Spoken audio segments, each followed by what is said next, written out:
Andrew Doyle is with me today. Andrew is a British comedian, playwright, journalist, political satirist, and author who co-created the fictional character Jonathan Pye and the equally or perhaps even more fictional character Titania McGrath. He recently published his first book, Free Speech, Why It Matters, which came out in 2021, but previously published two more as the aforementioned Titania McGrath.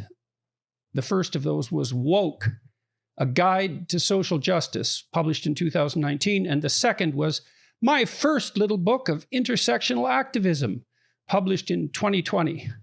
I haven't met Andrew before. I'm looking forward to talking with him about free speech and about his satire and about the intersection between those two and whatever else comes up. Thank you very much for coming on today. I'm looking forward to speaking with you. Thanks so much for having me. So shall we start perhaps with a discussion of your book? I finished it yesterday. I've become notorious, I suppose, for my particular take on free speech. And so it was a book that interested me. Tell me why you wrote it and what you learned and all of those things. Well, it's not the sort of book I ever envisaged that I would have to write. I think if you go back 10, 15 years, the idea that free speech, which is obviously the seedbed of all our liberties, would be something that we would have to defend, would have probably seemed a little bit ridiculous to me because I basically took it for granted. I thought that everyone was on that side. But I fear that something has happened, particularly over the past 10 years or so. And it is connected, I feel, with the rise of this social justice movement, what we might call critical social justice, or however we want to call it. A lot of people call it the woke movement. However you want to label that ideology, which at its heart has a real mistrust of free speech. And you hear it all the time in the kind of phrases that the activists use, phrases like words are violence, or this kind of language normalizes hate or legitimizes hate, or all this kind of thing. And there's a real genuine mistrust of the power of language to effectively corrupt the masses. And what I wanted to do, I suppose, was try and marshal a defense for this principle that I had always taken for granted, but at the same time attempt to grapple with the concerns that people might have. Because my worry with the culture war, as we call it, is that you have two sort of extreme poles arguing against each other. And most people are caught in the middle. I think most people are broadly for the idea of free speech, but they have a few reservations. For instance, when it comes to demagogues espousing hate or hate against a particular minority group or something like that, or people are concerned about the ways in which language can cause harm. And I don't think anyone would deny that words can be hurtful. So most people, I think, are somewhere in between and are open to persuasion. And I think my point, my principal argument in the book is that absolute freedom of speech is always going to be better. And in fact, by promoting free speech, you're doing something to help those very people that you are concerned about. So recently, the Scottish Parliament passed a hate crime law that has its supporters and also its detractors. And I'd be interested in your feeling about that. Now, you said, I believe in this book, if I remember the statistics correctly, that there have been 120,000 incidents of police investigated speech hate crime in Britain in how long? Since that's been over the last 5 years or so? It's worse than that. The statistic I quote is between 2014 and 2019, there are 120,000 recorded incidents of non-crime. They call them non-crime hate incidents, and this is something which is now routine in the UK. I mean, obviously, I'm going to be talking about the UK, and the US and Canada is a very different kettle of fish, I'm sure. And I'm sure a lot of the people who are watching won't be familiar with the problems we have in the UK. Of course, we don't have constitutional protection for free speech. We don't have a First Amendment. We don't have anything like that. So we are particularly vulnerable. And at the moment, unfortunately, in the UK, the police who are trained by the College of Policing, who do issue very specific guidelines about this. And anyone can check this, because if you go to the government's website on hate crime and hate speech, they make very clear what they're talking about. What they say is that there are 5 protected characteristics, and these fall into race, gender, sexuality, gender identity, and disability. I think I may have misquoted that, but there's one missing. But anyway, there are 5 protected characteristics. And if a victim, and they do use the word victim rather than complainant, if a victim perceives that any speech or crime was motivated by hatred towards any of those 5 protected characteristics, then it qualifies as a hate crime if it's criminal. If it's not criminal, if it's just speech or something like that, it qualifies as a non-crime hate incident. Police will investigate that. They will record that. And although non-crime incidents don't lead to prosecution, they do go on a criminal reference check that many people take. We call it a disclosure and barring service here. So it can affect your employment prospects. And is that without a trial? That's recorded without a trial. So of course, there's no you trial. Get a quasi-criminal record. You get something flagged up when you, particularly if you're applying for a teaching job, say something like that, where you're working with children. It's very important, and you get this thing flagged up. So it does have serious ramifications. But even beyond that, we have hate speech laws, which are encoded into the Public Order Act, which is one example. But the main example is the Electronic Communications Act 2003.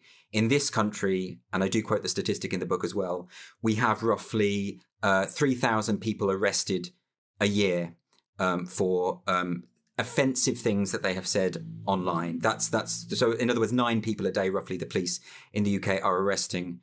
And people in the UK will be familiar with this, because if you see the Twitter accounts of various police forces, various police departments across the country, they often put things out like, make sure you don't say anything offensive or thoughtless online, or we will be knocking on your door. They say these very kind of frightening things. There was a recent police display outside a supermarket in the UK. It went viral, this image. It was them next to a big digital billboard, and the slogan on the billboard was, "Being offensive is an offence." And this was flanked by police officers who were socially distanced, but they were there in their masks, which made it seem slightly even more sinister. They got in a lot of trouble for that, because people were saying, well, being offensive surely isn't a crime. But actually, the problem with that is that the police clearly thought it was a crime, and they were acting on that basis. They'd obviously hadn't just concocted this billboard out of nothing. They'd really considered what it should say. And more to the point, actually, they were right. In this country, you can go to prison for jokes, for offensive remarks, and people have gone to prison, have been arrested routinely for causing offence. And of course, the notion of offence is incredibly subjective. In fact, the legal stipulation in the Communications Act is that you will have broken the law if the judge and jury deem that you have communicated material that is, quote unquote, grossly offensive. Well, I don't know how you define that. I wouldn't know. And also, who defines it is the real question as far as I'm concerned. I mean, I've looked into this legislation to some degree, and one of the things that struck me about it was that it seems to be purposefully left up to the hypothetical victim to define offense, which has become a subjective reality. And you can understand why that might be to some degree, because how would you define hate? And how would you define offense without, especially the latter, without making recourse to someone's subjective experience? But then, of course, well, we'll delve into that in a moment. I should start with the hard question, I suppose, which is, well, clearly people can say hateful things, and those things can be damaging psychologically and physiologically, I suppose, if people are stressed enough, and the borderline is very difficult to identify. Why is it that people shouldn't just assume that you're a mean loudmouth and that they shouldn't pay any attention to you at all because you're concerned about this? I mean, that's the general criticism of critics of hate speech, let's say. And so why in the world aren't the people who are putting this forward just trying to make the world a nicer place? What's the big problem here? Well, I think a lot of people do assume that I'm a mean loudmouth. I think they assume that about most people who defend freedom of speech. But I'm sure the latter part of your question is absolutely right, insofar as I imagine a lot of the people who are skeptical about free speech are in fact trying to make the world a better place. I don't think that's mutually exclusive. I mean, the problem here is that the legislation as it currently stands here means that, for instance, if you say something critical about me and I perceive that it was motivated by hatred towards me on the basis of my sexuality, for instance, I could phone the police, and that would be recorded and would appear on hate crime statistics in this country, because it's all about perception. That word is used about 5 or 6 times within the one passage in the hate crime legislation, the word perception. of the victim. And again, I say victim, not complainant, which suggests a complete disregard for due process, but I suppose we can leave that aside.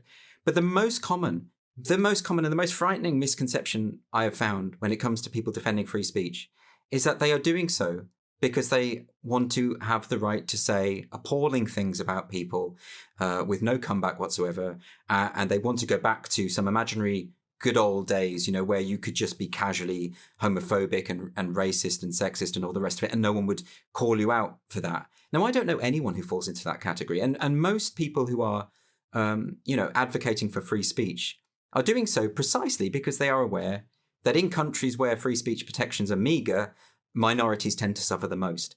And in fact, there is it seems to be a corollary to me that those who are genuinely for free speech are also for equal rights and protecting the vulnerable in society. And this perception, which I really find unpleasant, this perception that if you are standing up for this most foundational of principles for freedom of speech, if you're standing up for that, you can only be doing so if you have a nefarious motive. I mean, what a horribly pessimistic view of humanity. And it seems to be it seems to be a direct derivation of the hypothesis, for example, that all Western social organizations, particularly Western, are based on power and are best conceived of as tyrannical. And so if that's your view, why would you not assume that most use of speech is essentially an exercise of power in the service of tyranny?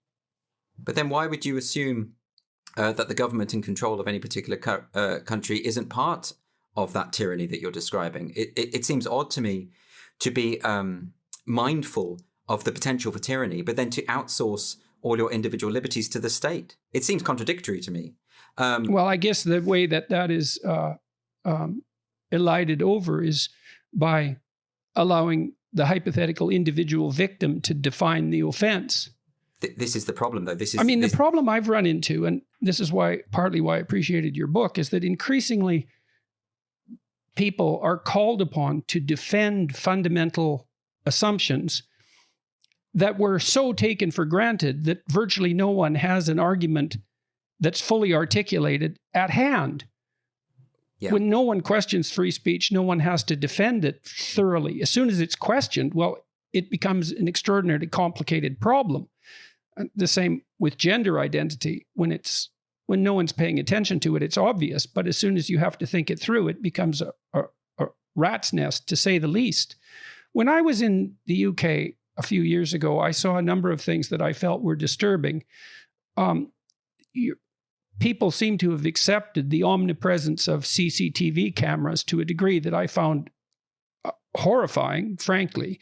I don't like CCTV cameras. I don't like the message they portray, which is that everyone is criminal enough so they should be surveyed all the time and someone needs to be watching. I noticed too in London in particular that many buildings had instituted airport level security so that you had to pass through a metal detector and have your bags checked, etc., while you were moving in and out of buildings. And it struck me as quite horrifying, given that, as far as I'm concerned, Great Britain and its legal and parliamentary traditions are at the epicenter of Western freedoms. I mean, you could make a case for France, I suppose, but not a strong one as far as I'm concerned. Yet your citizens seem to have accepted this with virtually no problem. And now, on the heels of that, we have this multiplication of hate crime. That's as much a surprise to me as it is to you. I mean, you won't have seen all of the CCTV cameras. Apparently, they're absolutely everywhere. You can't walk anywhere in the UK without being potentially monitored. I'm not saying someone's watching you all the time, but things are being recorded and digitized. And it's interesting to me because I remember back in the early 2000s when the government was trying to push through its ID card scheme, and broadly speaking, the left were unanimously against it. And they didn't like this idea of living in a society where there's someone on the corner saying papers, please. No one really wanted that. But we've become very docile and very accepting of the idea that we need to be coddled and monitored by the state. I mean, I know there's a recent debate about vaccine passports, and people seem very blasé about this idea that we might have to have our ID embedded and encoded onto a card to get anywhere or to do anything. So I think there's something going on there, and it is connected with what you've brought up in terms of hate crime legislation. We've just become accustomed. I mean, you mentioned specifically the problem in Scotland. And seriously, it relates very closely to what you're saying, because the SNP, who are the only really party with any clout in Scotland, that's the Scottish National Party. And it's never a good idea, is it, when you have one political party which doesn't really have an opposition. They have a reputation for quite nanny state-ish policies. You know, they introduced what was it called? The named person scheme. It didn't go through in the end, but they wanted to assign every child born in Scotland with a state guardian. You know, they effectively didn't trust the parents to raise their own kids. They have other examples, you know, minimum pricing on alcohol, or a ban on 2-for-1 pizzas because they don't trust poor people not to gain weight. So all sorts of these sorts of policies. But in this current hate crime bill, which has just sailed through because there's no opposition, Humza Yousaf, the Justice Secretary, has pushed through, he specifically included an element to this bill which says that they can criminalise you for things you say in the privacy of your own home. I mean, that to me that's just a given. I would have never thought that anyone in this country would not consider that to be an incredible invasion on individual liberty. You can make a strong case for Scotland as the ground zero for developing many of the concepts that undergird the entire Western notion of freedom. And to see that emerging in Scotland is absolutely stunningly terrifying as far as I'm concerned. You think of Mel Gibson with a face covered in woad shouting freedom as he's executed, you know, in Braveheart. You do think of Scotland as being associated with it, but honestly, Scotland, for some reason, and I don't know what it is, and it might be to do that it's effectively this one-party state, it seems to have this incredible sense, and they've really bought into this idea that unless they can police the thought and speech of their citizens, then they will just run amok. There's another element to that bill. I don't know if you know about this. There's a specific element on the bill which talks about the public performance of a play. So they've effectively said that they will criminalise public performances. So say if it can be deemed that those performances were designed to stir up hatred. That's the formulation, stir up hatred. I'm not quite sure what that means necessarily, but when Humza Yousaf was questioned about this in Parliament, he actually said, well, theoretically, a neo-Nazi or someone from the far right could get together with a group of actors and put on a play to recruit people to his cause. And as I said at the time, you know, I don't know any neo-Nazis, but they're not into amateur dramatics. That's not their thing. They don't do that. They wouldn't get involved. And yet he's got this idea in his head that is a feasible. I mean, it seems ridiculous, but it's not really, because the ramifications are quite serious. And the way it's just gone through without any opposition really, really troubles me. I mean, there have been modifications, I should say, in fairness. In the initial bill, in the initial draft of the bill, they had said that you could be criminalised irrespective of intention.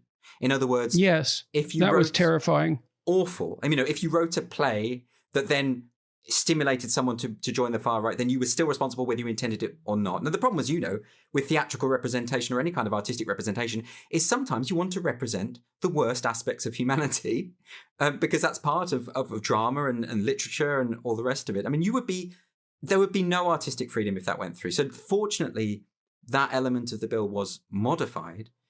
Well, and also the attempt to reverse the idea that intent is important that's even more catastrophic. It's always been a miracle to me that our legal system ever became psychologically sophisticated enough so that intent rather than outcome was what mattered. Because you have to be a sophisticated thinker to see that someone has done damage to someone else, and so the damage is real and marked and troublesome and costly, all of that, painful. But because the intent wasn't there, the severity of the action is dramatically mitigated. That's a sign of maturity and sophistication to note that. And the fact that it's built into the legal system is nothing short of remarkable. And then to remove that and to make the felt consequences the arbiter of the reality of the situation is a dreadful assault on the integrity of the law as such, as far as I can tell. Well, moreover, it's something that everyone intuitively understands. We all understand the difference between murder and manslaughter. You know, we all understand that intent actually does, like you say, escalate the severity of a crime, and it's bigger than that, isn't it? It's because this idea that intention doesn't matter is actually built into so much of this, what we call social justice discourse. If you think of critical race theory, it's just a given that there are racist structures, and you can be racist without intending to be racist. And I really do dispute that, because I think in order to be racist, intention has to be at the heart of that. Otherwise, it's incoherent to me. But this is really a degraded view of humanity, I feel, where we are effectively like marionettes, and that we're just being played, and that we don't have any agency anymore, and therefore we can't be responsible for our own words. Not just our actions. We can't be responsible for our own words and the ramifications. So we have to be controlled, and we have to be stifled by the state. And it makes me very nervous. So I've been thinking through the importance of free speech, I suppose, from a psychological perspective. And it seems to me that, well, we can walk through some axioms and you can tell me what you think about them if you would. So, I mean, the first thing we might posit is that it's useful to think. It's better to think than not to think. And that might seem self-evident, but thought can be troublesome and stir up trouble, and your thoughts can be inaccurate. So it's perhaps not that unreasonable to start the questioning there. But I think it was Alfred North Whitehead who said that thinking allows our thoughts to die instead of us. And so he was thinking about the evolution of thought in some sense from a biological perspective. So imagine a creature that's incapable of thought has to act something out, a representation of the world or an intent. It has to be embodied. And then if that fails, well, it fails in action. And so the consequence of that might be death. It might be very severe. Whereas once you can think, you can represent the world abstractly. You can divorce the abstraction from the world, and then you can produce avatars of yourself, sometimes in image, like in dreams, let's say, or in literature and fiction and movies and so on. Produce avatars of ourselves that are fictional, and then run them as simulations in the abstract world and observe the consequences. And we do that in our stories. We do that when we dream. We do that when we imagine in images and depict a dramatic scenario playing itself out. But then we also do that in words, because we encode those images. It's one more level of abstraction. We encode those images into words, and those words become partial dramatic avatars, and then the words can battle with one another. So thought seems to work, let's say verbal thought. You ask yourself a question, you receive an answer in some mysterious manner. There's an internal revelation of sorts. That's the spontaneous thought.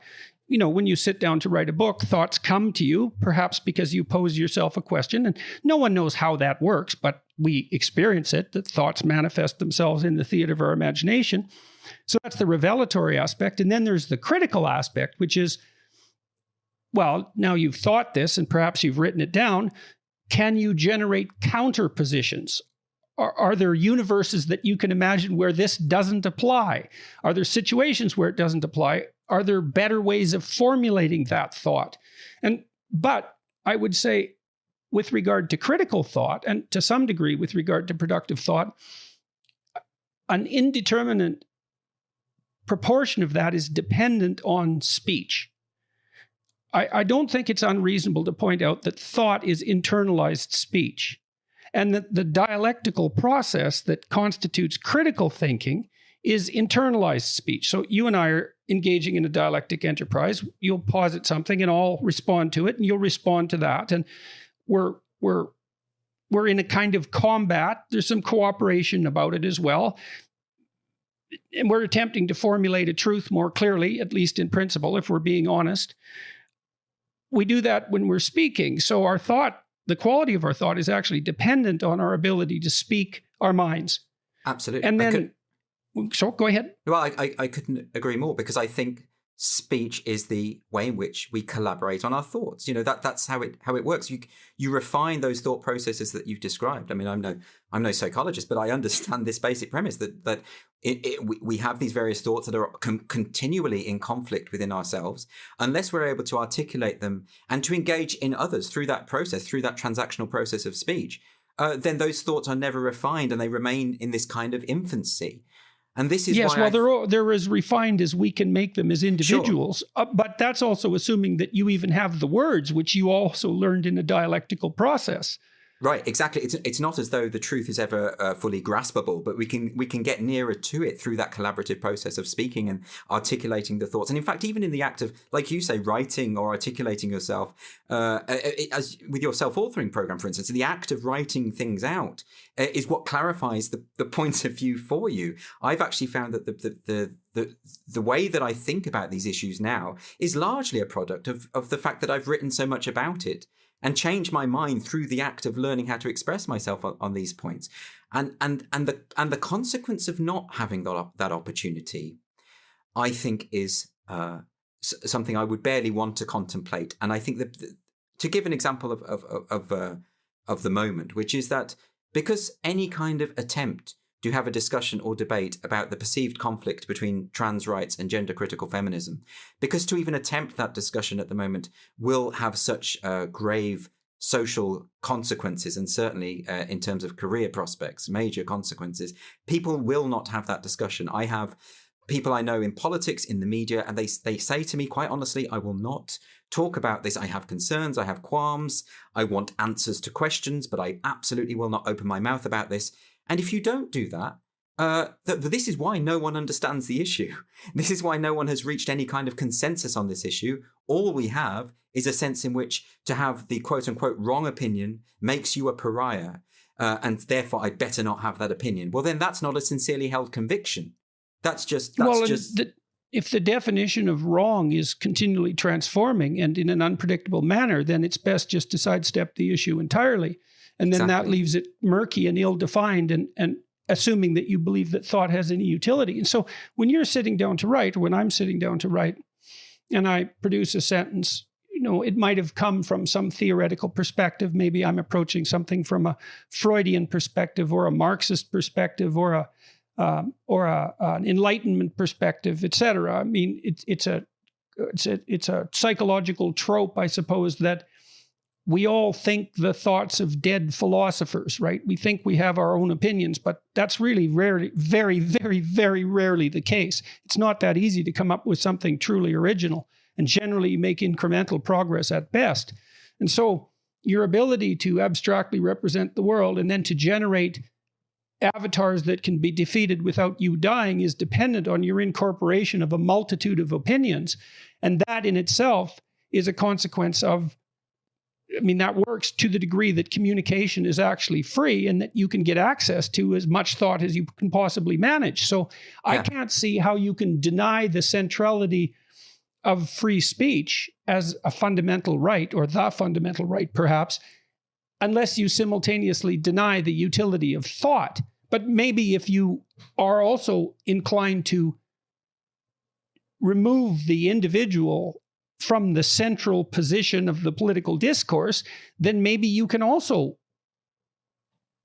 make the case, at least implicitly, that individual thought doesn't matter and that mostly it's just causing trouble. But I think individual thought is key. And actually, even in the outline you've described there is individual agency in reaching a conclusion that has been articulated before, insofar as if you are engaged with a multitude of writers and philosophers and artists and ideas, and you've come out with a perspective, well, that perspective may not be original to you, but the process that you've gone through to reach that viewpoint is individual to you.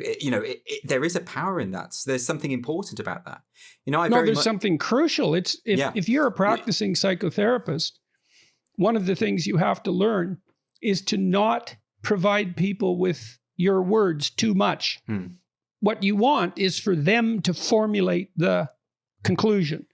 And you can guide them through the process of investigation. You talked about the self-authoring process, which is online at selfauthoring.com, that it steps people, say, through the process of writing an autobiography, of analyzing their current virtues and faults, and of making a future plan. The utility of all of that is dependent on the person who's undertaking the exercise, generating their own verbal representations, right? Yes. And that seems to cement it somehow as yours if you've come up with the words. And so it's the uppermost expression of personhood, the ability to have the words that you should speak reveal themselves to you and to have the right to express them as you see fit. Yes. In which case, if you are merely repeating an accepted script, then to what extent can you even say to be an individual at all? You know, this to me. Well, I think that's part of the philosophical conundrum, is that if you believe that all people do is repeat predigested scripts, especially if your view is that the fundamental human motivation is power, and the entire social landscape is nothing but a competition between equally, what would you say, selfish and single-minded power strivers, then there is no individual. There's no individual in that conceptual world. And it seems to me that that's the world that we're being pushed to inhabit and are criticized on moral grounds for criticizing. I mean, I'm still trying to get my hands around this. I mean, when I went to Britain, I saw the CCTV cameras and the increased security, and it isn't clear to me how that's related to the social justice issues, that so-called social justice issues that we're discussing, but they seem to me in some very difficult to comprehend way part and parcel of the same thing, the same dangerous thing. Well, I think it's probably connected just in terms of this distrust of humanity, or this belief that people need to be shepherded. Otherwise, left to their own devices, chaos will reign. I think that's the connection. It's not directly connected as far as the issues relating to liberty and CCTV obviously predate what we now call, whatever the current social justice movement is called. But I think there is something there. I mean, the censorship, the impulse to censor what people read, and this is something that particularly hits home to me in the arts, is based on this view that ultimately it's the people or the populace is liable to corruption if they're exposed to the wrong materials. And what's very interesting to me about that, I mean, you've written a lot about the way in which literature, for instance, informs our experiences, because it is, in a sense, like when you read philosophers, you're feeling your way through other lives and other experiences that are trans-historical and cross-cultural, and they inform the way that you react in your own individual experience. But if you start to say, as an artist, no, you can only represent, for a start, what you personally are or have experienced. And you cannot represent anything which is morally problematic, to use the phrase that they absolutely adore. Then art fails to, and literature in particular, fails to function in the way that it should, because you can't explore those things. This is why I often, when it comes to censorship of the arts, I often go back to what Oscar Wilde said about this. He said there's no such thing as a moral or an immoral book. Books are well written or badly written. That is all. And that actually art and morality sometimes are not one. In other words, art shouldn't just be about promoting whatever the ethical trend is of any given time. It's much bigger. Well, it's not art at that point at all. Well, it's as far as I'm concerned, if you can state the purpose of the art in explicit terms, especially if it's in accordance with let's say an ideology that's shared by a multitude of people, it's not art at all. It's propaganda. It's totally banal. I mean, this is why so many people are getting sick of Hollywood. I mean, to bring it down to a different level, that people are sick of the entertainment on their TV, on their streaming services, and on Hollywood, because they have this constant feeling that they're being hectored by some moralistic person in a studio saying, you know, our focus here is on diversity. Our focus here is on the right moral message, that the message of the story is one that would be approved by a group of intersectional activists. And you get this all the time seeping into mainstream entertainment, and people get really, really sick of it. It's not that when you see a lesbian kiss in Star Wars that offends you because you're a homophobe. Most sci-fi fans they've never had a problem with diversity or anything like that. What bothers them about it is this sense of someone saying to them, we think you're all evil bigots and you need to be educated, and that's why we're going to shoehorn in a lesbian kiss into the end of this film. That's why people have a problem. I mean, you had it yourself recently with that ludicrous Marvel Comics thing where you became the Red Skull.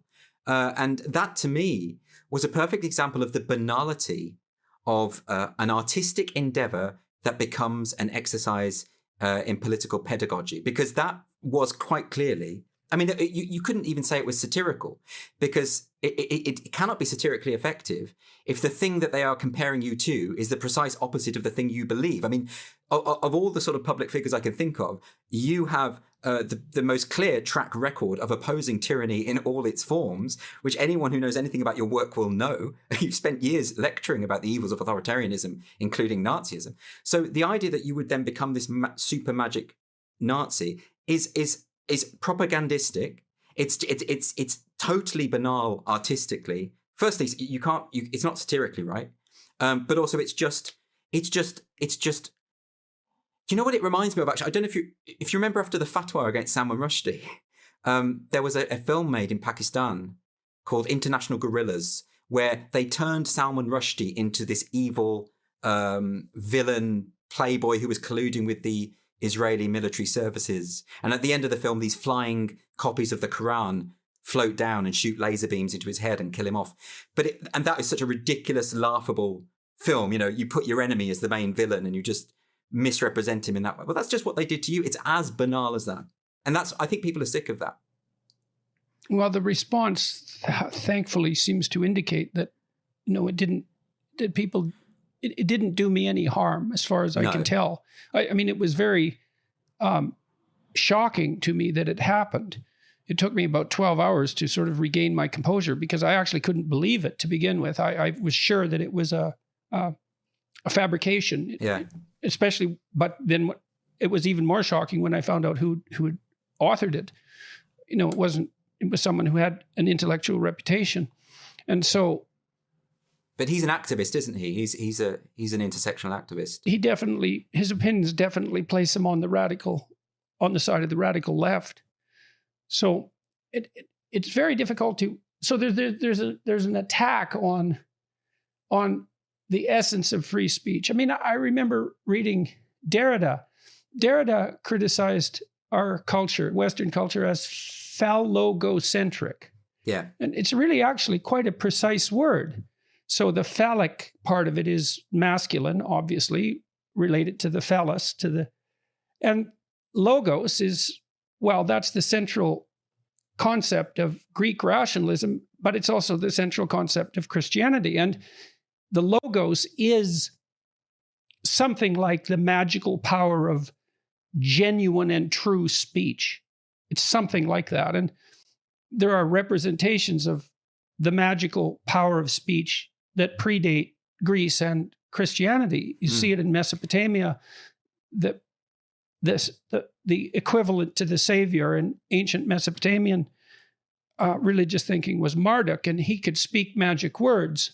He had eyes all the way around his head, which meant that he paid attention to everything, but he could speak magic words. And so that idea of the centrality of speech and its association with the very fabric of reality, that's been an idea that has strived to make itself manifest for thousands and thousands of years.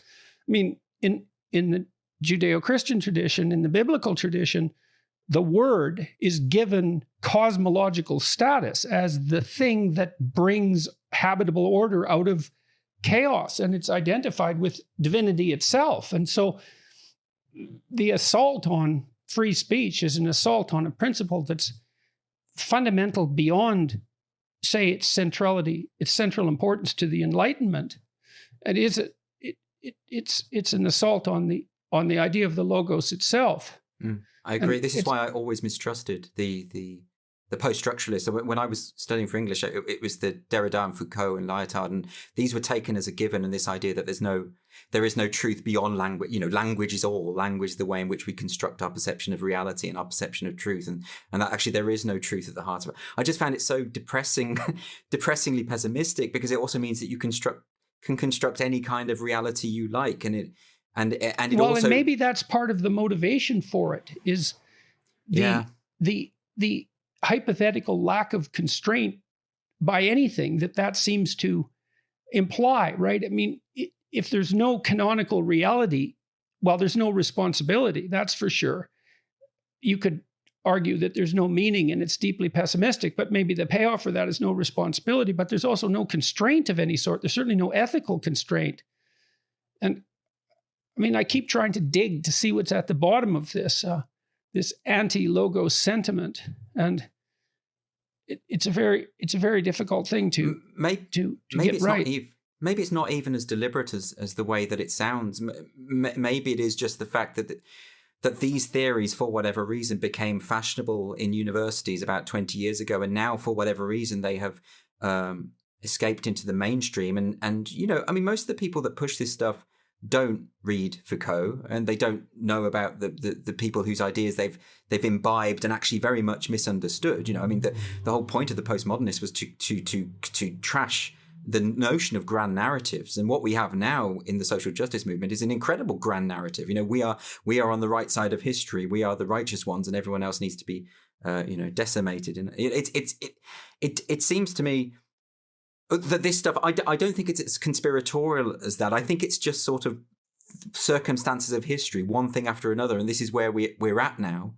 But the end result that we have to deal with, which I think you've alluded to, is this idea that if there is no such thing as reality beyond language, then you are at liberty to construct whatever a pseudo-reality that you desire or is easiest for you. And we see elements of this reverberating, I think, in a lot of the discourse at the moment of things like lived experience. You know, you can present as much data as you want, but it will be disregarded if it doesn't tally with what lived experience really means, which is what I want to be true. Or there's also this insistence that seems part of it that, I mean, I objected to some legislation that was passed in Canada, and that's sort of what propelled me into public visibility, let's say. Mm. And to begin with, I was mostly concentrating on the violation of the principle of free speech that the legislation seemed to me to represent, because it compelled certain utterances. And I was never a fan of hate speech laws to begin with. And this was something beyond hate speech laws, because hate speech laws stop you from saying things, whereas compelled speech laws force you to say something, which is much worse, even though the first one is also ill-advised as far as I'm concerned. But I've realized more recently that I was also disturbed, although in a less explicit manner, with the theory of identity that was an implicit part of the legislation. So with gender identity, for example, and we're engaged in a discussion across our culture about gender identity. I mean, I know as a personality psychologist that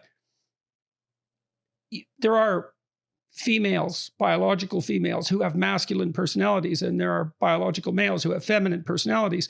The link between personality as such and biological structure is suggestive, but not absolute. And there's a lot of variability. But the idea that identity is something that you define yourself and that you can change at will at any point seems to me to be entirely counterproductive and dangerous, because it's inaccurate. So your identity isn't merely your membership in whatever group you happen to identify with at that moment. It's certainly not merely your sexuality or merely your race. In fact, your identity is barely your race, because your identity is something more like how you conduct yourself in the world. Yes. And if you define yourself as black, let's say, that doesn't give you much of a map to encountering and approaching the world. It's nowhere near detailed enough. And then the idea that you define it, I've been thinking about that a lot.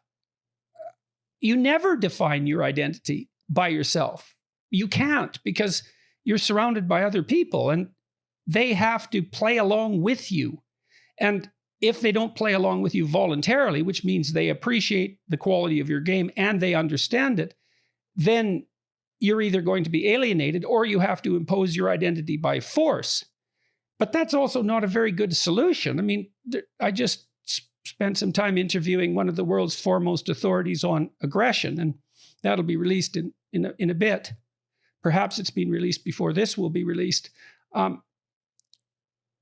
He's done longitudinal studies of aggression, and if the idea that our social structures are predicated on power was true, then children would start out not being aggressive and they would become more aggressive with time, and the more aggressive children would be more successful. And none of that is true. Children start out more aggressive than they are on average by the time they're adults. Aggression levels decrease with age rather than increasing. And there's no evidence whatsoever that it's a useful long-term strategy in the social world. Identity is something you negotiate the way you negotiate a game. Yeah. It's more, it has to be that way. And so there's something rather sinister, isn't there, about the way in which present day identity politics is about imposition onto others, rather than an assertion of who I am or whatever that might be. I mean, I always mistrusted it. And so I can see the utility of identity politics, politically speaking, in scenarios where people are marginalized. You know, I understand why gay people collectively came together back in the 60s to fight for their rights, because there was obviously a serious problem, or the civil rights movement in Northern Ireland in the 60s and 70s and that kind of thing, where Catholics weren't able to have the vote or to get housing. So that sort of makes sense to me. The current identity politic, or what we might call identitarians, a lot of it strikes me as about power. In fact, I feel like they would be an incredible subject for Foucault if he were alive today, because I've noticed this correlation, and a lot of people have noticed this correlation, and I never get an answer about this.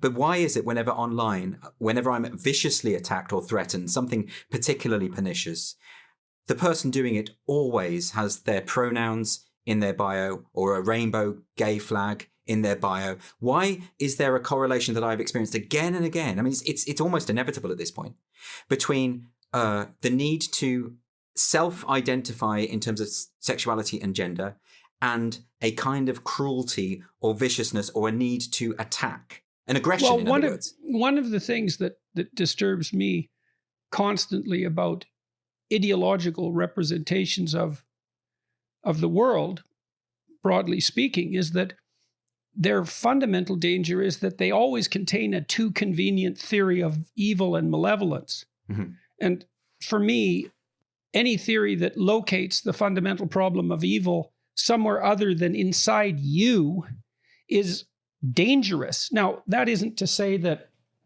social structures can't be corrupted and aren't corrupt.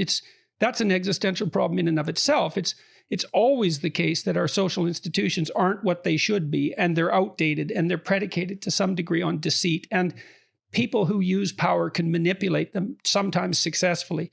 That problem never goes away, and it never will.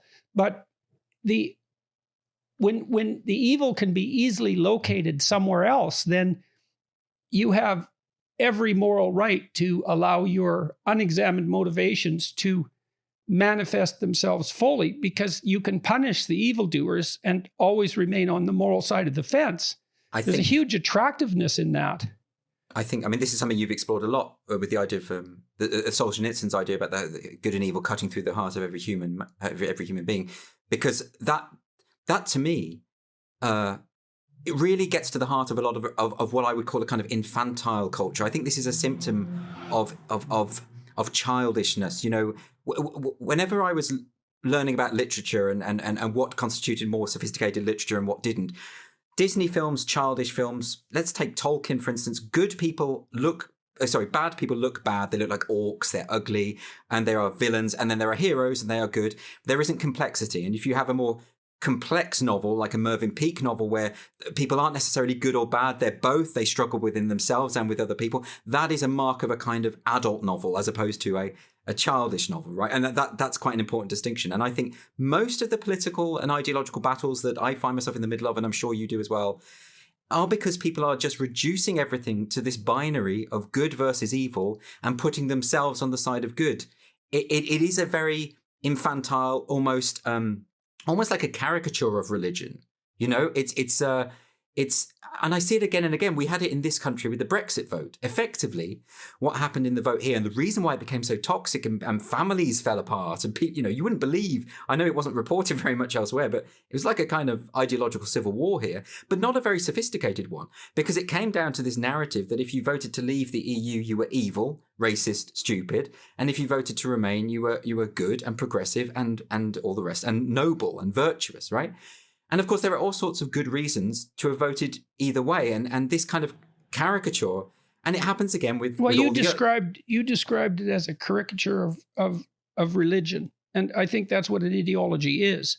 And this is one of the reasons that I've been inclined, let's say, to have my shot at the rational atheists, much as I'm a fan of Enlightenment thinking. I mean, I was convinced as a consequence of reading Jung as primarily, but also Dostoevsky and also Nietzsche primarily, and Solzhenitsyn, I would say, as well.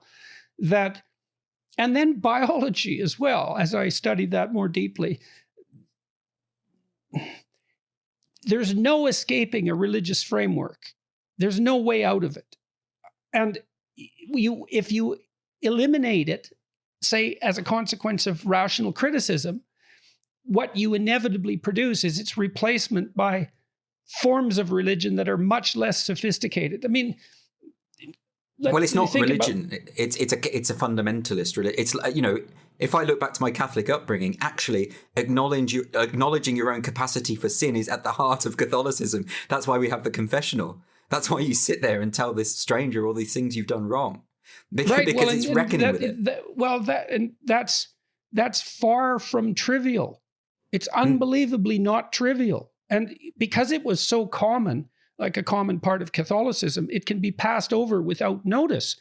And so the religious structures that we inherited, I'm going to talk about Christianity most specifically because it's the dominant form of, it's the form of religious belief that primarily undergirds our social structures. It's our operating system. My producer came up with that term the other day, and I thought it was apt. And it does localize the drama between good and evil inside and makes you responsible for that. And makes you, encourages you, let's say, to attend to the ways that you fall short of the ideal. And when you criticize a structure like that out of existence, you don't criticize the questions that gave rise to it out of existence. And the questions might be, well, what's the nature of the good? What's the nature of evil? Those are religious questions. What's the purpose of our life? How do you orient yourself if you're trying to move up, let's say, rather than down? How should you conduct yourself, et cetera, et cetera? Those questions don't go away, and they can't not be answered. And so the way that a traditional religious structure answers them is in a mysterious way. It uses ritual, it uses music, it uses art, it uses literature, it uses stories, all these things that are outside the realm of easy criticism. And then some of that's translated into, comprehensible, explicit dogma, and that's the part that's most susceptible to rational criticism. But when that disappears, I've been thinking about this a lot this week because of what happened to Richard Dawkins recently.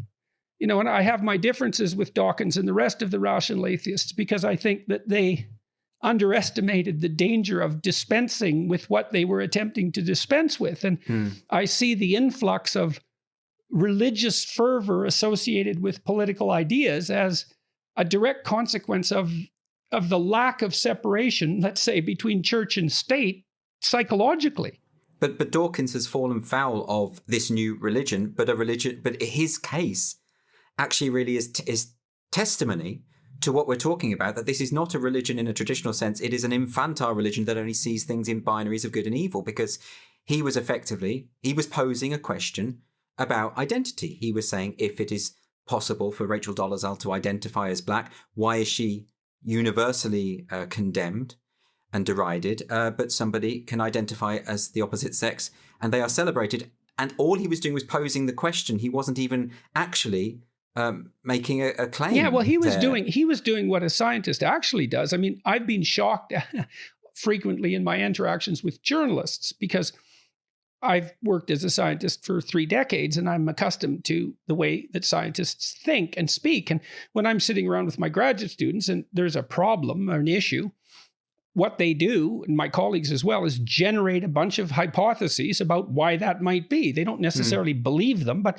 the first trick is to generate as many, what would you say, hypotheses, I said that already, that might account for it, ranging from biological through social, etc. And that is exactly what Dawkins did. He even said that's what he was doing. That puts you on the side of the devil. I mean, there was a viral tweet this week from a teacher saying, I will never allow my pupils to play devil's advocate. I will never allow that in the class because some views are oppressive and are not to be entertained. I mean, but that's the point. That's why the Vatican will call in a devil's advocate when someone is potentially being canonized. Well, if you can't play devil's advocate, you can't think.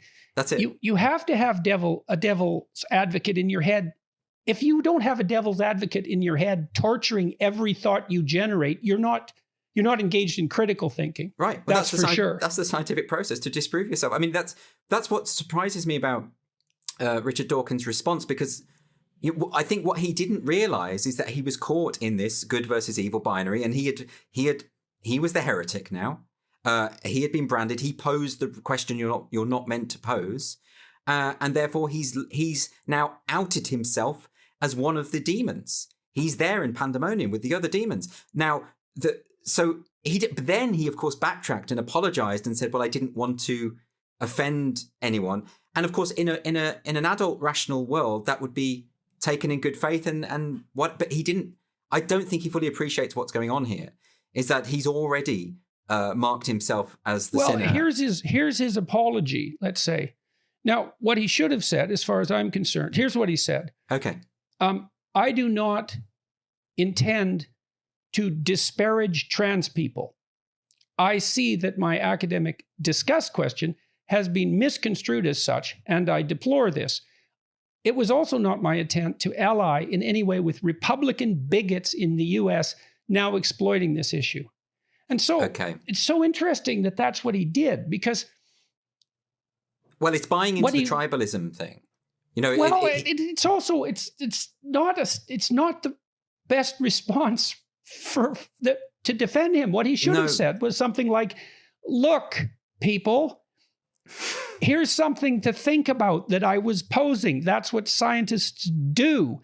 And you didn't understand that, but that's not my problem. It's your lack of sophistication." But he, instead of saying that, he immediately removed himself from the bad people, and that was the Republican bigots, which just seems to me to pour fuel on the fire.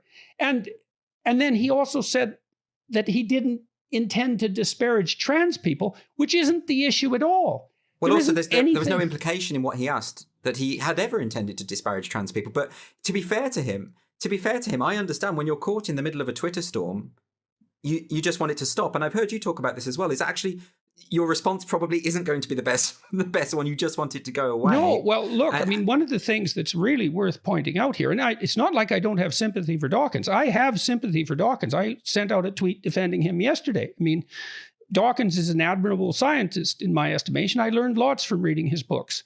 That doesn't mean I don't have my criticisms of Dawkins, but just because you have criticisms of someone doesn't mean that they've never done anything worthwhile, or that you haven't learned something from them.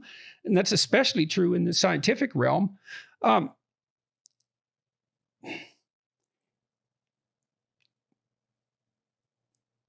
just don't understand why. Okay, so back to the Twitter issue. So what I've seen repeatedly, and this is worth some discussion, is when I'm watching Twitter, when I'm watching these attacks on people, what I've seen, the most general pattern of response to be is that it doesn't take very many people attacking you on Twitter before it's seriously psychologically disturbing. Yeah. You know, and that is interestingly related to this whole issue of hate speech that we've been discussing, because it is the case that vicious attacks have quite a pronounced psychological effect, especially if they're personal. And people generally fold and apologize instantly if my sense has been if the Twitter mob is 20 people. It's sort of like they're reacting to 20 of their neighbors showing up on their doorsteps with pitchforks and torches. And Yeah. I think it's actually an admirable response in some sense, because a well-socialized person actually does care what their neighbors think. And if you offend 20 of your neighbors, it's possible, 20 of your tribe, it's possible that you've done something wrong. You might ask yourself that. Now, on Twitter, you're connected to hundreds of thousands of people. And if you would offend 20, it's not clear what that means. It might just mean that you said something. It feels a lot worse than it actually is as well. It feels amplified because there's all these people who are strangers who know absolutely nothing about you. And it's particularly frustrating because more often than not, when it's happened to me, it's always been an imagined grievance. It's not actually something I've said. It's something that they've assumed that I've said, or a way that they have interpreted this. And the more you try and fight back against it or try and explain your actual position, the more they double down on their, and you've had this as well. People are going after a figment of their own imagination. That's impossible to fend off, and it does do psychological harm. And I've never denied that. And this is something I addressed in the book because I quoted, I can't remember her name now, but a writer talking about how hate speech could be said to be violence insofar as the psychological impact can have a physiological impact. It can make you sick. It can make you unwell, the impact of words. But of course the example I use is taxation. I could fall physically sick because I'm under stress from being overly taxed by the government. Does that mean that the government has committed an act of violence against me? It could be applied to absolutely anything, I think. Well, an anarchist would argue yes. Right, sure, exactly, but that wouldn't be me. But you could apply that to absolutely any conceivable scenario where anything that has happened to you has led to stress and physical degeneration. And so I don't think it's right to single speech out and say speech is that, but we can say that is violence. Also, it's a one-sided argument because dangerous as free speech is, we don't ever have to deny that there's such a thing as hateful speech or damaging speech. Yeah. Or corrosive speech or untruth speech or pathological speech in every possible direction. That isn't the issue. The issue is what's more dangerous, to regulate it or to leave it be, despite its dangers. Right. That's Exactly. the only rational argument, or the only complete argument, let's say. Even if you have the most repugnant character who is advocating the most vile ideas about society and attempting to proselytize, even someone who's attempting to recruit people to his or her cause, even something as vicious as neo-Nazism or something like that. The question isn't, do I support what that person is saying? Because obviously we don't. The question is, do you take a few instances of people behaving in this way and use that as a reason, a justification to empower the state to make a decision about what people can say and think? That's the bigger principle that's at stake here. I worry that with social media and Twitter as well, is that we end up buying into the illusion that there are more hateful people in the world than there actually are. Because even the people who send these hateful things probably wouldn't behave like that in real life. There's something about the online world.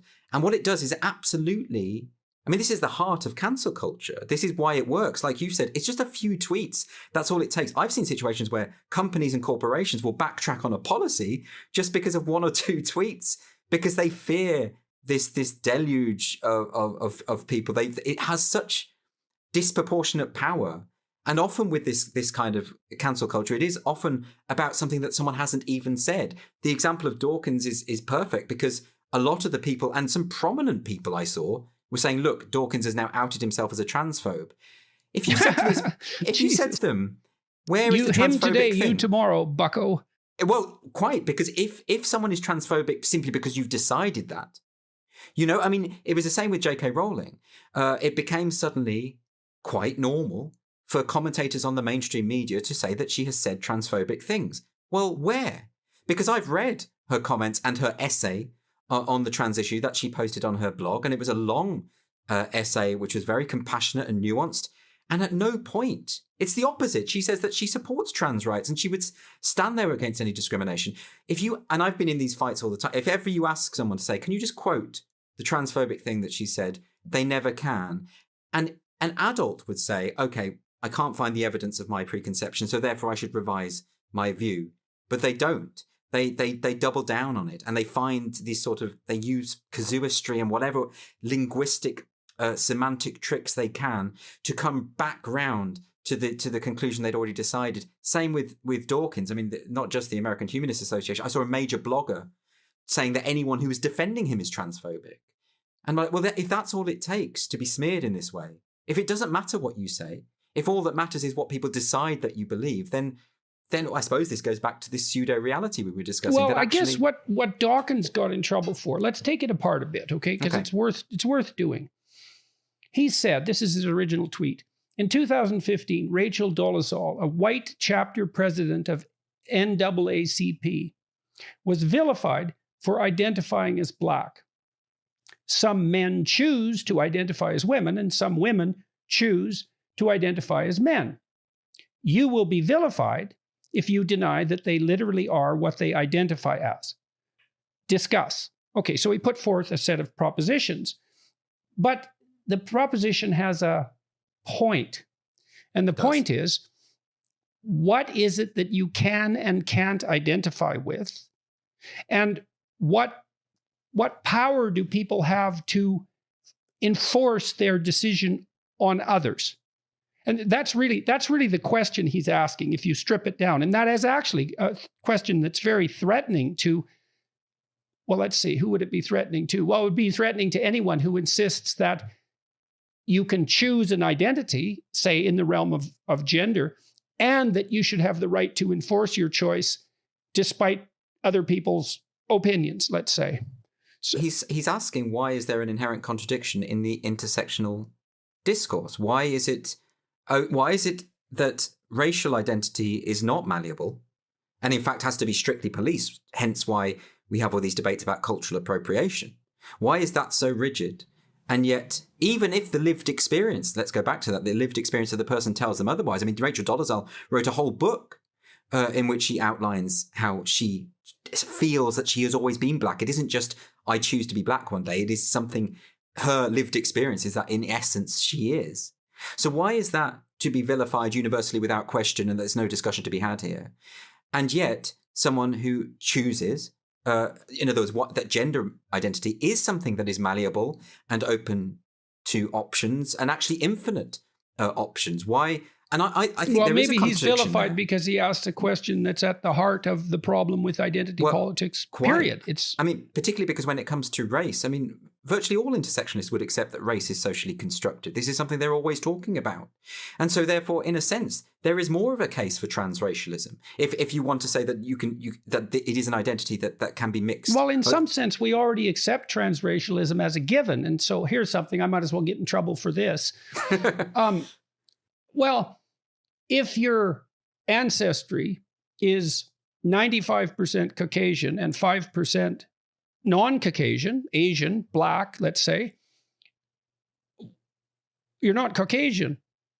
Right. Generally speaking, you can identify with the minority group. And so at some point, the question becomes, well, it's a ridiculous question, which is why the whole notion of group identity construed in this way is so pathological. But we obviously accept some degree of transracial identification if your racial group is disproportionately in one category, but you identify with the other, and that's instantly not only accepted, it's standard practice. Right. And I'm with the intersectionists on this insofar as race is, we're all the same. Ever since we've broken down the human genome, we know there are no differences between us. So this idea that it must be so rigidly policed, this social construct, these arbitrary ideas, and yet gender. I think it's something. Okay, so now we know why. Now we know exactly why Dawkins got himself in so much trouble. Okay, and he put his finger. Well, it will for sure. It's for sure. But the magical super Nazis are always in trouble. So you are exactly. But then what? But with the question of the gender identity debate, but this is the debate we need to be having. Is actually the other thing he put his finger on there is that actually people are arguing with different definitions in their heads. For the identitarians, the idea of a woman is an identity. It isn't a biological reality.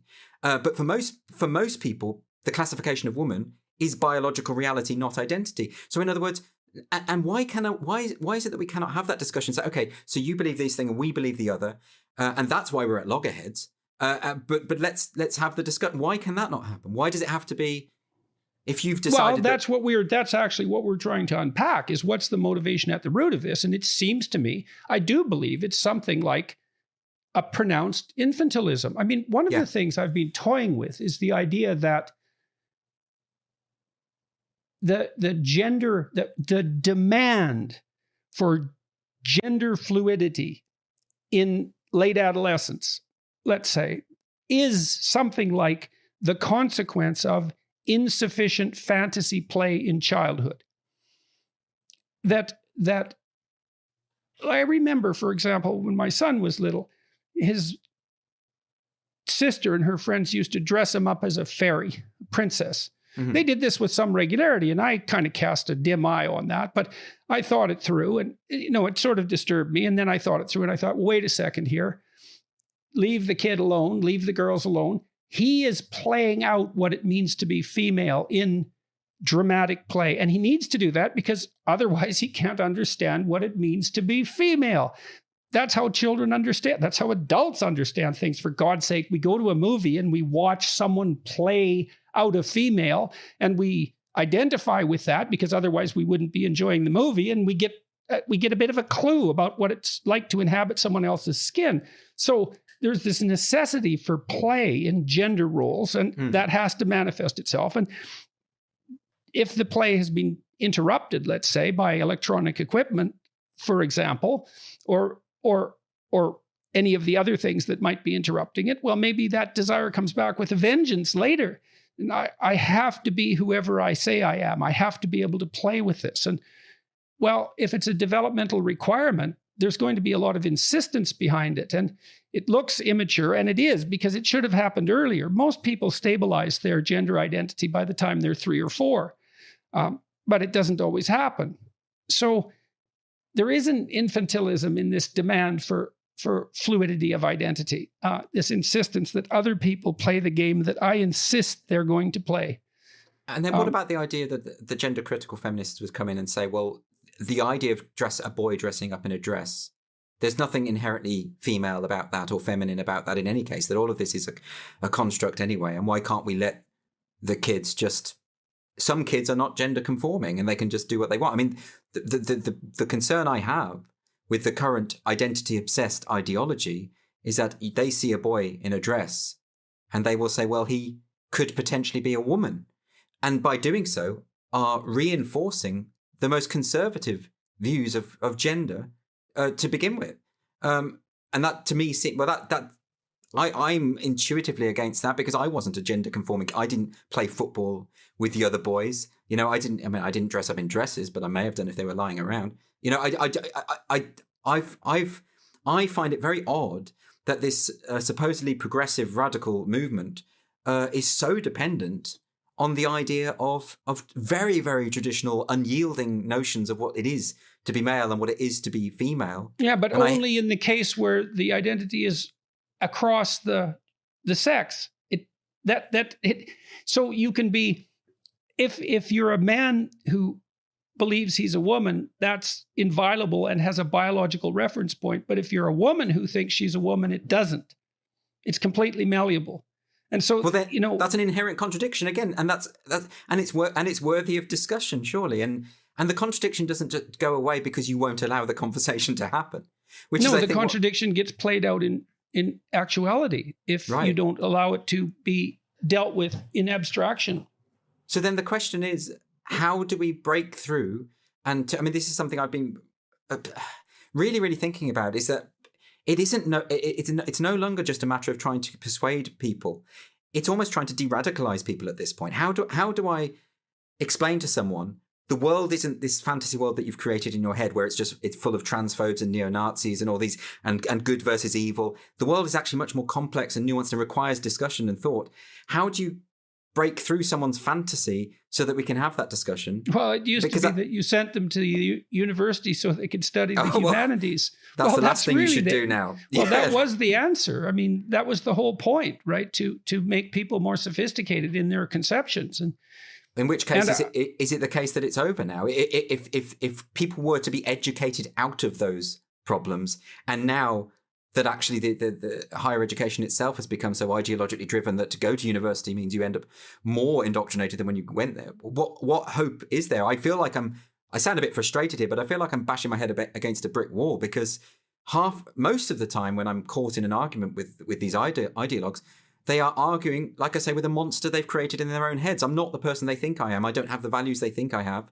And therefore, the discussion is stymied from the outset. And it does make me very frustrated. And that's probably the real reason I wrote the book, actually, because I want the idea of free speech to be elevated again as a sacrosanct principle, so that we can have these conversations and so that people don't get demonized and attacked for things they don't believe. And so that we can reach some kind of consensus on these issues that we've been describing, these contentious issues. Because when you have an issue that's particularly tendentious, it requires more conversation, it requires more discussion and more understanding. And I don't think we're getting that at the moment. Yeah, well, I guess I'm somewhat optimistic about that because I can see all the possibility that long-form conversations of this sort bring. Well, there's an appetite for them, yes. Isn't there? But is there an appetite for them from the activists and the ideologues who have seized so much control in our major educational, cultural institutions? I think so. Well, I mean, I've been struck by how deep the hunger is for genuine conversation and very much heartened by it. And so that's a counter movement.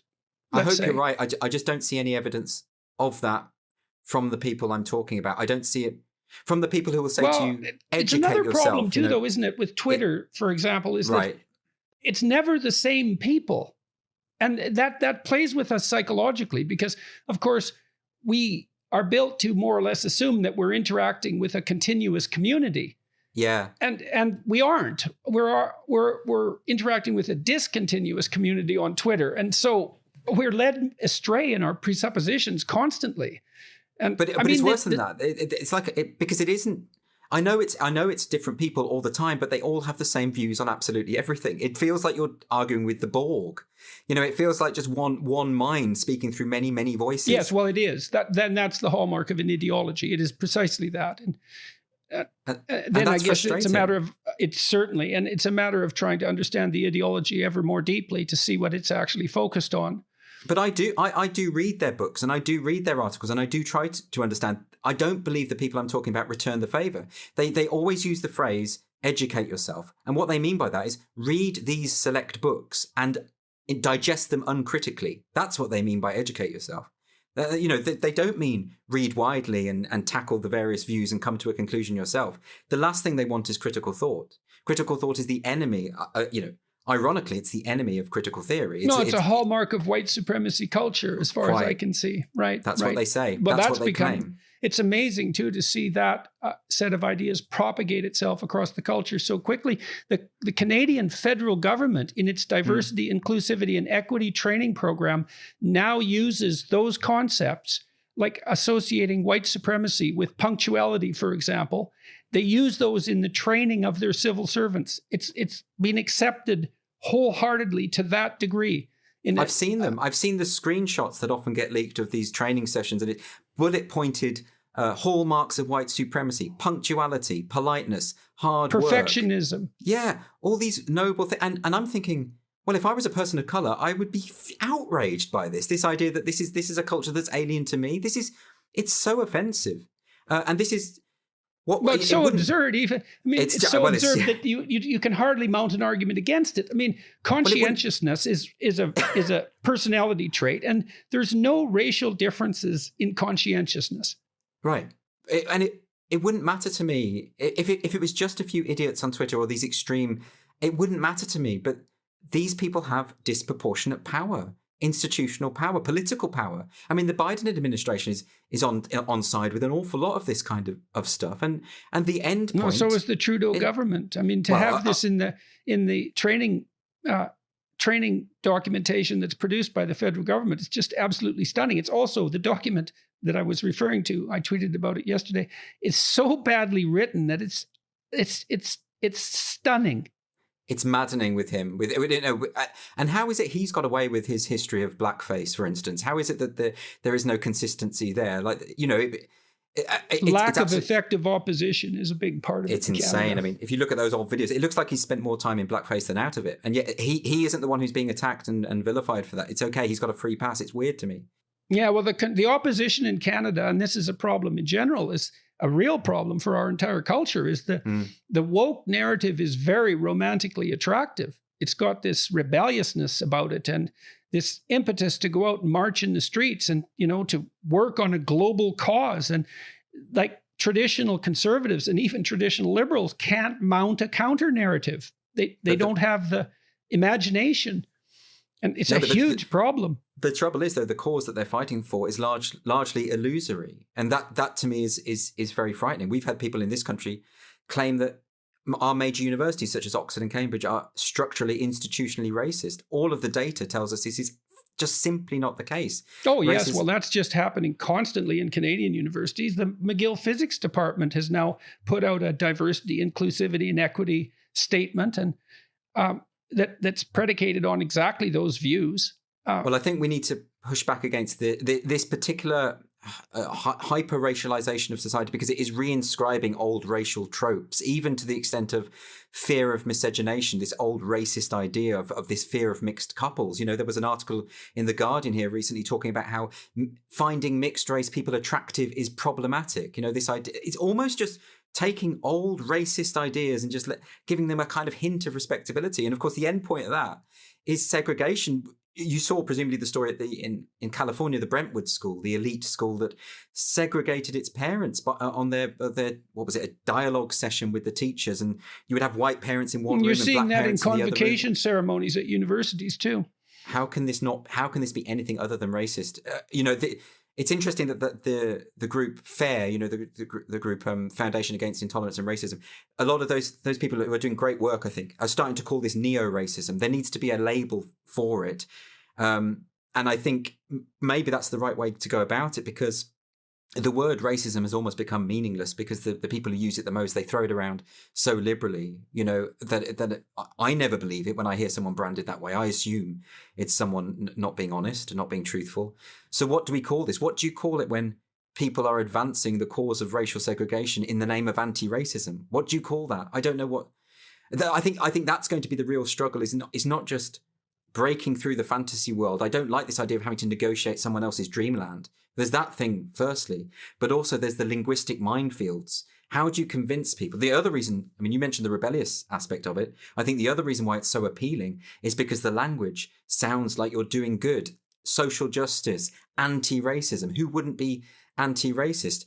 Black Lives Matter. Of course they do. Who would disagree with that? But these phrasing can be used to push through some very pernicious ideas. And when it comes to anti-racism, for instance, Ibram X. Kendi makes it absolutely clear in his book that he feels to be not racist is simply another form of racism. That this dichotomy doesn't exist. Well, and that's why I find it very hard when I'm having these arguments, because if I say I have a real problem with anti-racism, people will say, oh, I see, so you're for racism. And then you have to explain what anti-racism means when used by these academics in these very niche fields such as whiteness studies. You have to explain first what that means, why that's dangerous for society, and how in order to genuinely oppose racism, you have to oppose the discourse of anti-racism. When you say it like that, it's maddening, isn't it? It's like it's the stuff of nightmares because there is no coherent sense. And because so much of it is rooted in language and misdirection through language and shielding what is actually meant, it becomes impossible to win the argument. And maybe that's the point, Maybe they gave the word to us, gaslighting. When they gaslight all the time and say the culture war is a right-wing myth, or cancel the people who are the chief practitioners of cancel culture saying that cancel culture doesn't exist. When they say the opposite of what is the observable reality. I don't know how to break through that, how to break through those arguments, because not only have they constructed a pseudo-reality in their own minds, they've constructed the language with which to sustain that pseudo-reality so no one else can be drawn out of it. And that to me is going to be the challenge. Let me ask you, let's go sideways for a minute now. Mm-hmm. And I suppose this is an exploration of potential solutions as well. This has been a very serious conversation, but you're a satirist and a comedian as well. And so isn't it terrible how unfunny I am in real life? Isn't that awful? When I'm doing stand-up, if I've got a script, I can be funny, but I can't be funny spontaneously. People are very disappointed about that. I'm sorry. Well, I'm curious about your motivations. Okay. Let's talk about Titania McGrath. Why don't you describe her first for everyone?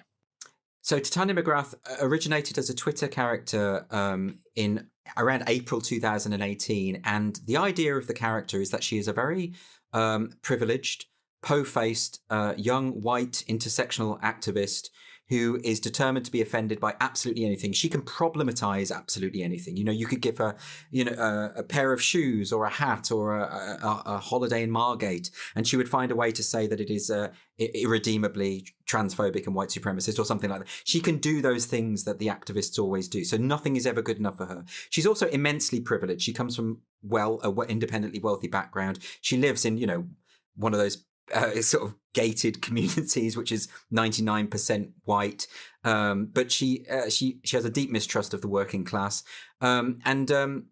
she thinks that she is virtuous and noble and good, and she goes on Twitter and goes on the attack all the time, trying to isolate things, trying to save the world in her through intersectional theory. And it's a very recognizable type of act. Even if you know nothing about intersectionality or anything of the stuff that came out of the school of thought of Kimberly Crenshaw or any of those academics, even if you know nothing about that, you will recognize this type of figure because this figure is ubiquitous on Twitter, on social media. They always have their pronouns in their bio. They always use the same terminology, such as hegemony or discourse or problematic or phallogocentric, if you want to go back to Derrida, and she knows the right jargon to use: lived experience, cultural appropriation, mansplaining, toxic masculinity, all of those kind of things. And we know, and all of these things tend to be slogans in substitute of thought. They're just things that get thrown out there. And so what I wanted to do with the character Do you know what slogan means? What you mean is etymologically? No, I don't. Slua Garum. It means battle cry of the dead. I love that. Oh, God. That's for sure, man. I mean, if that doesn't send a chill up your back, you didn't understand it. Well, this is it. I'm going to use that. That's great. Because it is a kind of... it's almost like a battleground of zombies who don't have any capacity for independent thought anymore. I mean, you try to get into a conversation with someone like this, and I have many times. Well, sure, you many, of all very people. Publicly. And the slogans that come back at you all the time, and the lack of interrogation of those slogans, But what I find so frustrating and so horrifying in some sense, I mean, I think a great canonical example of that is the interview that Helen Lewis did with me for GQ.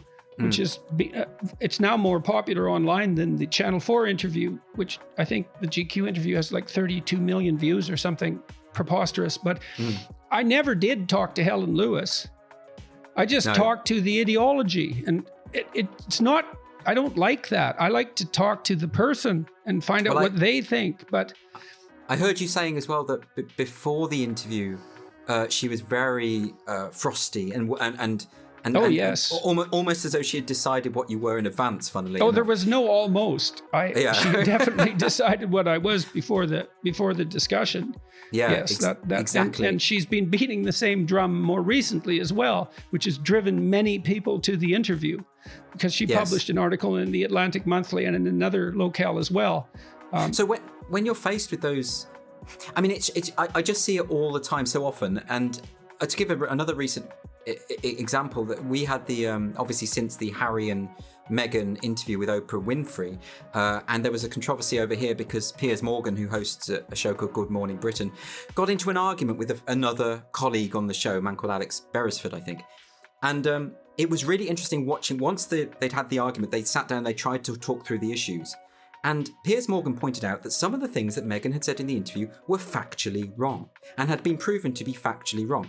His response was, Alex Beresford's response was, but that's her lived experience. And then he said, yes, but we have the evidence here that it is factually incorrect. And again, he said, but it's her lived experience. So in other words... See, that's that insistence that the fantasy world, the subjective world trumps everything. Right. So and that once you've... It's almost like these phrases... If you use the phrase lived experience or toxic masculinity or whatever, you're in the club. What you've signaled that you're right. And I know that academics have always done this, the jargon, you're in the group, you're in the in-group if you've got if you know how to deploy the right words. But there's something more sinister about this, because you're morally right in these situations. That's exactly. The sinister thing. Is that it's morally incontrovertible. You've made the statement and that's it, and there's no further discussion. Yes, well, you're not evil. That's what you're saying. Right. I'm not evil. So with So the reason with Titania, I wanted her to be obsessed with this language, and why I read so much of this stuff, so that I knew the way that they speak, is because I thought the best way to expose the inherent contradictions of that position, and the thoughtlessness, moreover, the thoughtlessness of that position, is to embody it in a character. Right. So you were playing a dramatic game, essentially, which is a form of thought. In doing so, I've actually come to understand the people I'm satirizing a whole lot more. And look, let's face it, every now and then they'll hit on a point that is actually right. And even when I read White Fragility by Robin DiAngelo, which I think is a terrible book and is so flawed throughout, every now and then she'll hit on something and you think for a moment, oh, there's something in that. And then she'll undercut it by saying, well, everyone's a racist and all the rest of it, and it just goes back to being absurd. But, and that book in of itself is a very good example of this, setting up a reality that cannot be penetrated, because she will say that any kind of critical questioning of her position is evidence of the very pervasiveness of white supremacy that she's identified. So you can't win, because even engaging in a discussion is proof of your malevolence, according to her theory. It's absolutely hopeless. But I thought because the movement is so riven with contradiction, actually the more effective way of tackling it isn't through dialogue. Firstly, because the people I'm talking about are impervious to reason. They mistrust dialogue. They see debate as a form of violence. So you're never going to get through to them that way. Yeah, and that's actually an explicit part of the theory. It really is. So then in creating a satirical character... Right, it's not that they're anti-free speech. There's no such thing as free speech in that theoretical framework. No, it's a misapprehension all the way down to the bottom. Which is why I get so frustrated. I've often been in debates where I've tried to invite these very people to participate in the debate, to hear them out. And they would say that to even appear would be to dignify the position. So it's an absolute nightmare. And it also protects themselves from potential criticism, which is, of course, the whole point. But I thought by creating a satirical character that embodies those contradictions, that thoughtlessness, it might reflect back onto them I suppose how they look to normal people. Because I don't think they appreciate, I think they're so caught up within their own little bubbles, with their own little groups, they never hear an alternative point of view. I mean, I used to work with academics like this who were so within their little groups, and they're constantly quoting each other and supporting each other and giving the illusion that their views cannot be disputed.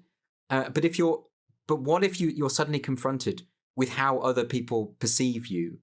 And will that give you pause for thought? Okay, so when you started Titania, you didn't announce that she was a satirical character. You started playing on Twitter. Tell me the story. What happened? Because that Twitter account became extraordinarily well known and very rapidly. So I'm curious about how you did that and how you responded once it started to, amass some cultural significance. I was very surprised that it took on. It became so popular so quickly, and I'd started it because more to entertain myself more than anything. I was so frustrated with this, and I wanted to try and expose the absurdity of it. I mean, my background is as a stand-up comic, and as a stand-up comic, I'm not necessarily satirical. I will stand there on a stage and ridicule the thing that I perceive to be a problem with society. With satire, what you're doing is you're often embodying it with a kind of ironic detachment, or you are, you're addressing it. You're always going after what you perceive to be the vices and follies of society, and I thought that was a good way of doing it. And right, also, so you had to stay on a kind of edge. You had to be believable enough as the character, so that you could pass, but you had to push it just past the point of what? Of rationality or believability? It's a funny edge. I was continually getting into arguments with people and staying in character. I've always stayed in character, and even to today. And I've actually, if you go to the Titania account now, my pinned thread is a thread of conversations that I've had with people in character who are angry about the things I've tweeted. And these can go on for pages and pages. And it's fascinating to me because it's close enough to the truth. She says really ridiculous things, really absurd things, like speaking or writing in English is an act of colonial violence. She'll say that, the only way to guard against fascism is if the state are allowed to arrest people for what they say and think. Stuff like this, which is so obviously absurd, and yet it's close enough to what people actually say that people believe it and get annoyed about it. And what I've always liked to do is to stay in character and have those conversations with these people And then I posted the screenshots of the conversation. So, but part of the point of that is not to humiliate the people who had fallen for it, because actually the point I'm making is I understand why they would fall for it, because it's so close to what people actually say.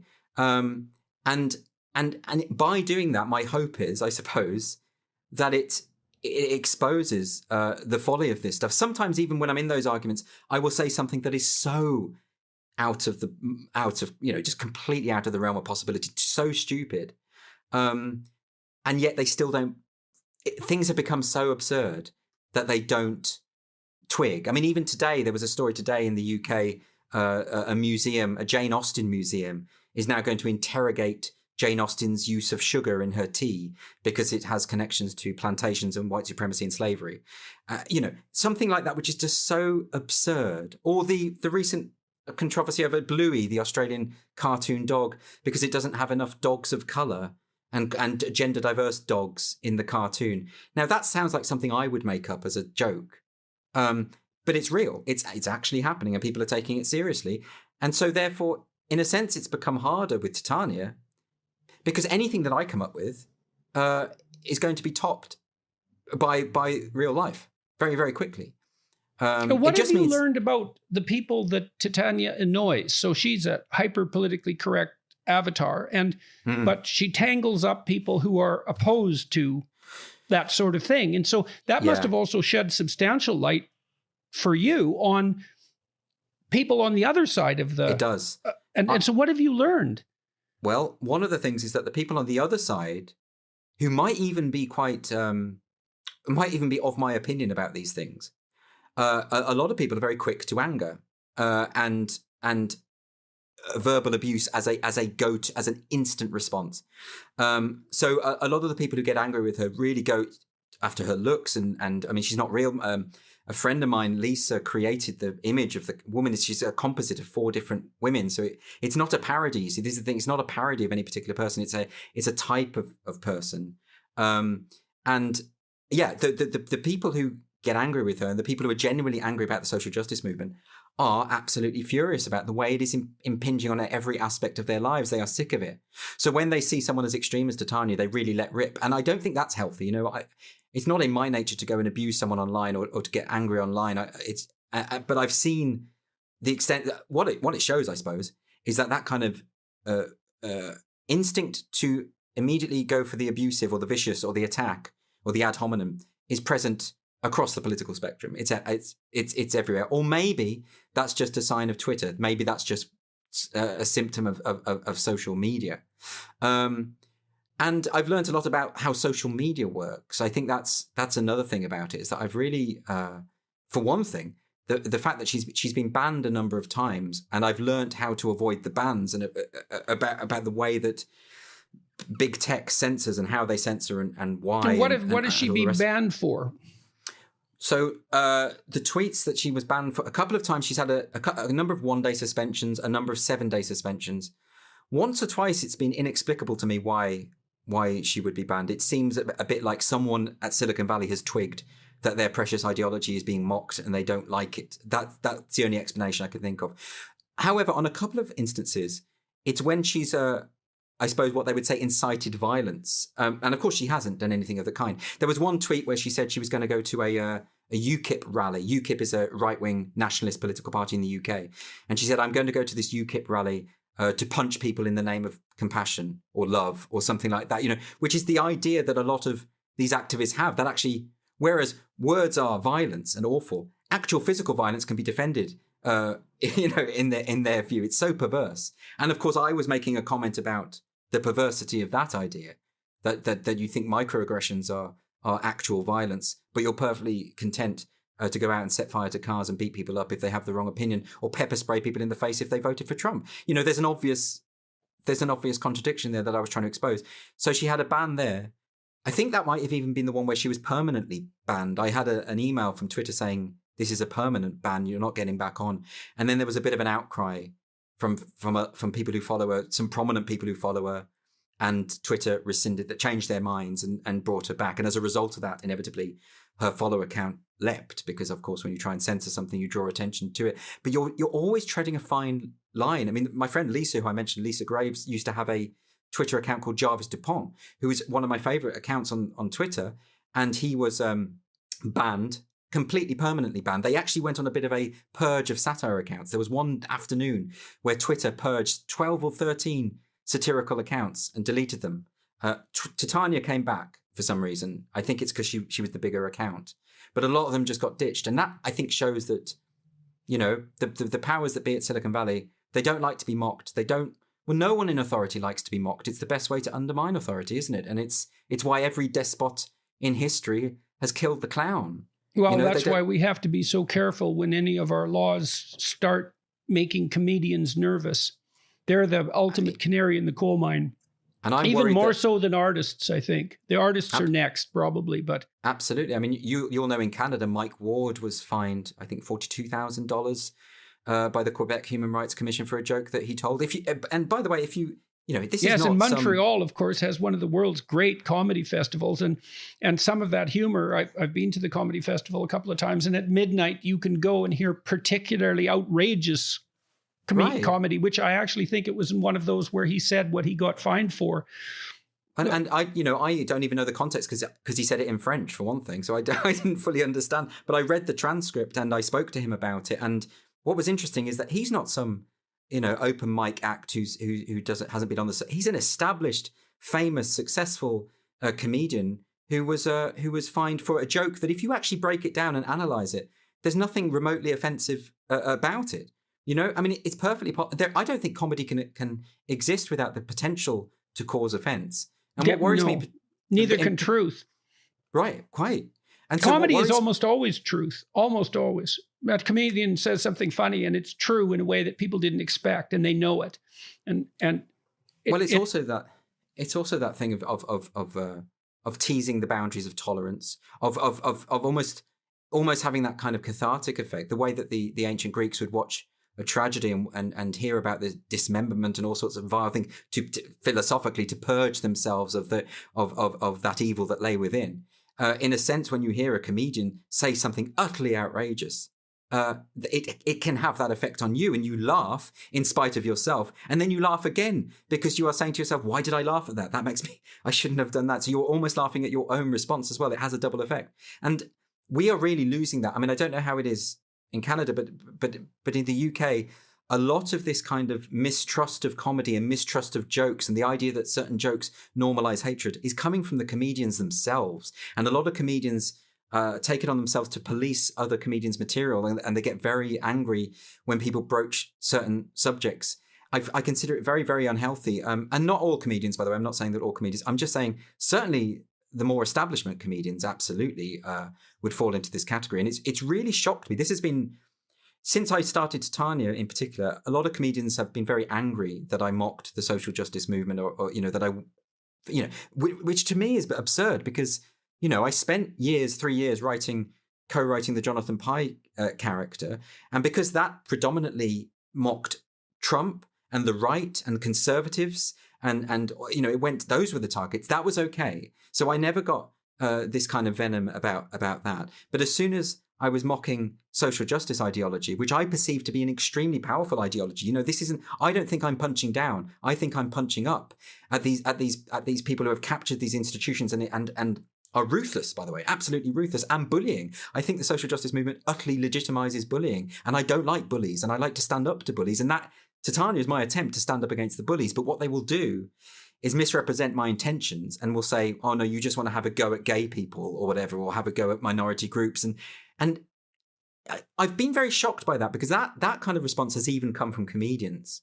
And my view is that if you've got half a brain, that's not what I'm doing. You absolutely have to know that that's not what I'm doing. And yet, maybe they do know. Maybe this is a willful misinterpretation as a means to attack me because I've mocked the ideology I'm not meant to mock. But I tell you what, whenever there are consequences for mocking someone, then I think that's the person you ought to be mocking, right? I think that's a sign. Mm-hmm, mm-hmm, mm-hmm. Do you? Would you? What effect has producing Titania had on your life? And if you could go back and decide whether you were going to do it again, would you?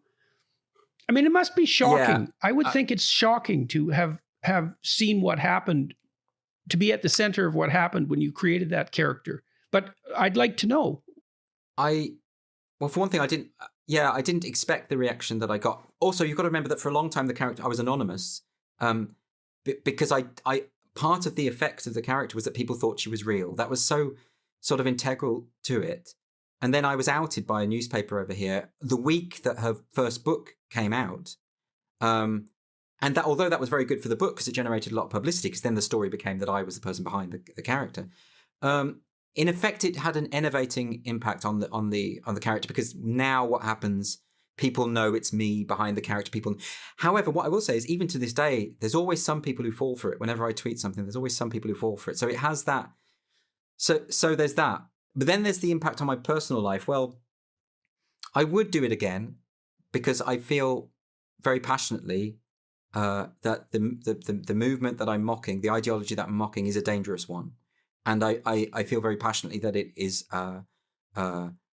divisive and damaging to society, as damaging as any ideology can be. I think it has the potential to go to those lengths. And so that I think I would almost be in dereliction if I didn't mock it. It would be. I tell you what it would be. It would be an act of self-censorship if I didn't go after these targets. And that's, by the way, how most comedians, I mean, a lot of comedians think this stuff is ridiculous. They won't go near it because they know that if they do, they won't get on the BBC and they won't get booked by certain clubs. So they just leave it well alone. But I think I couldn't do. I just, that's not in my nature. So I don't regret that. The fact that so many friends of mine, former friends on the comedy circuit, no longer talk to me, that's something which I suppose I could say is unfortunate. On the other hand... How many times has that happened to you? How many friends do you think you've lost?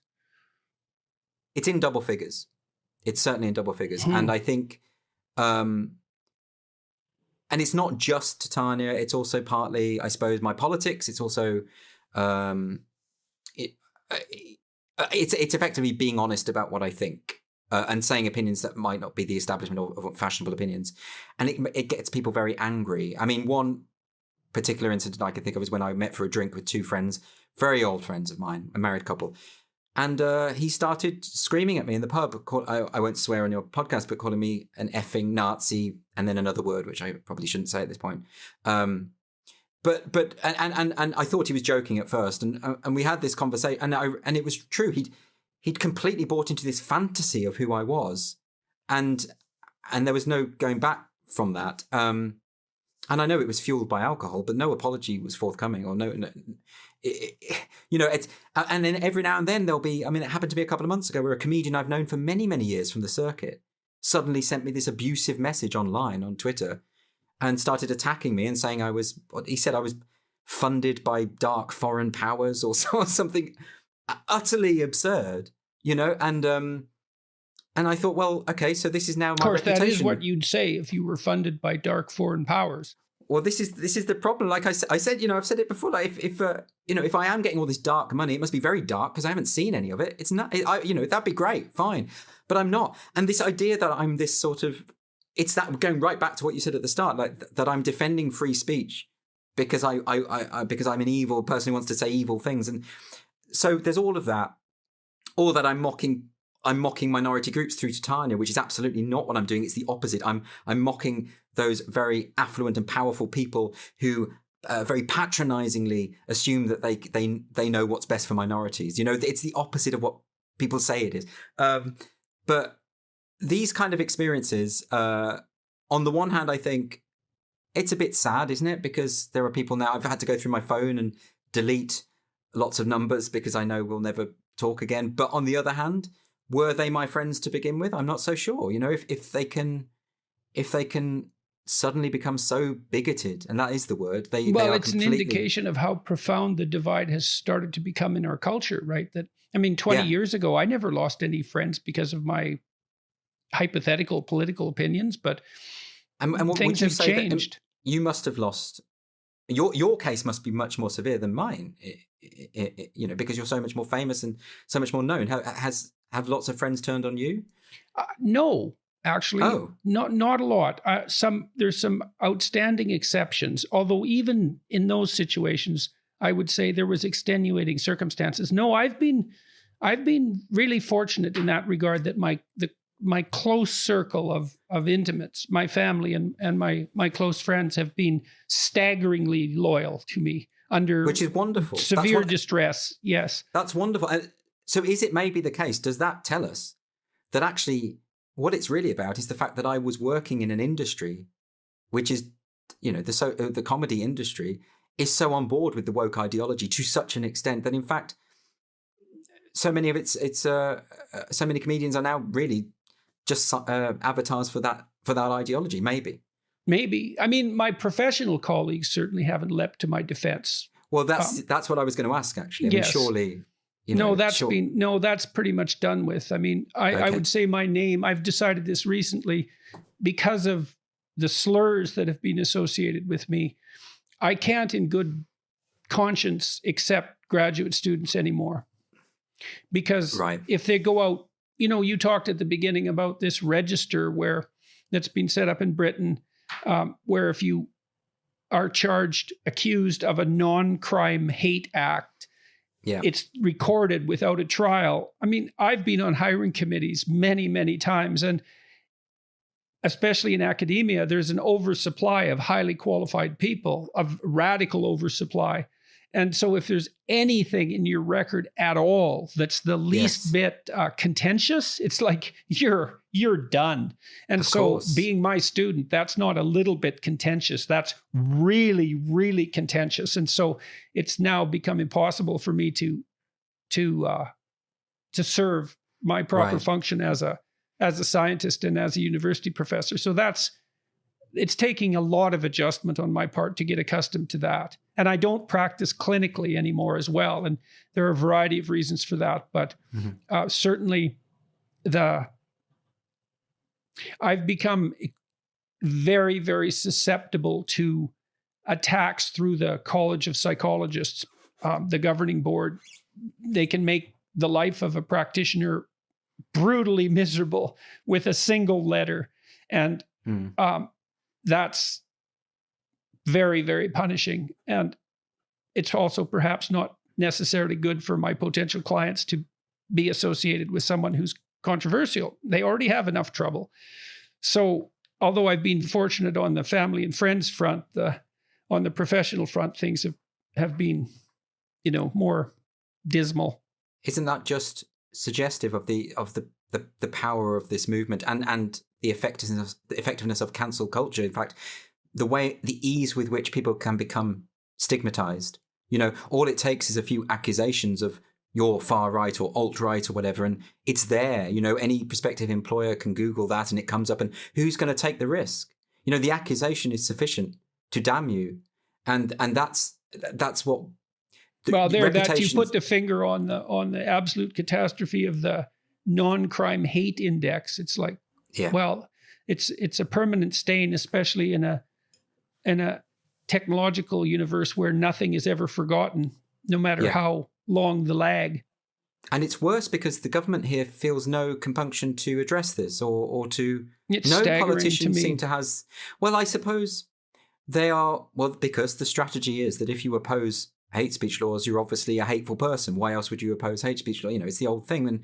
And a politician doesn't want to stand up in Parliament and be the one who is seen to be siding with the evil guys, the bad guys. Well, you have to make a very, very subtle argument to stand up against hate speech laws, because you're faced with the problem that there is such a thing as hate speech. Yeah, obviously. It's pernicious and terrible. It's like, okay, so you're arguing uphill. This is, again, why it's such a bloody miracle that we ever had free speech to begin with. It's almost inconceivable to me that we managed to generate the baseline presumption of innocence. That's a miracle. The fact that you can go bankrupt and start again, that's a miracle. The idea that you ever had free speech and that was genuinely the case, that's a miracle.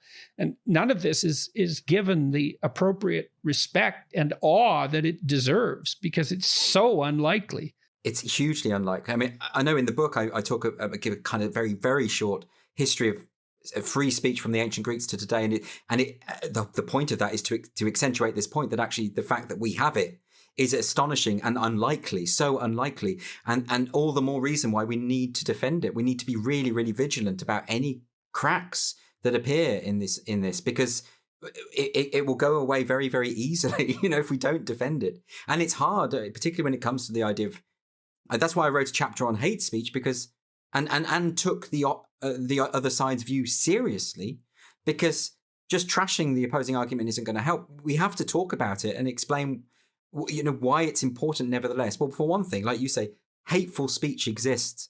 Let's start from that point. Let's acknowledge that hateful speech exists, and it can be hurtful and it can do damage. But then the alternative is a state that might in the future be completely unscrupulous, that is going to decide for you what you can say. And those are the things that we have to tackle. And the other key thing is that no one knows how to define hate speech. UNESCO, the European Court of Human Rights, they've all agreed there's no way to define hate speech. Every European country that has hate speech laws has different hate speech laws, different definitions, subjective, abstract concepts such as hate, such as offense, such as perception, and these are on the statute books. And you don't want this stuff on the statute books, because it's all very well. I mean, I know we talked about the SNP and their hate crime bill. The defense I'm always running into is people are saying, yes, okay, technically, someone could be arrested and imprisoned for saying an offensive joke, technically, yes. But no one in their right mind, no jury, no judge is going to, we've got common sense, it's okay. Well, that's so myopic. I mean, because you don't know who's going to be in charge in 10 years' time. You don't know who that judge is going to be. How can you possibly just... You can be certain that someone will be in charge that doesn't approve of you and that you don't approve of. That will certainly happen. You don't want vague wording on the statute books.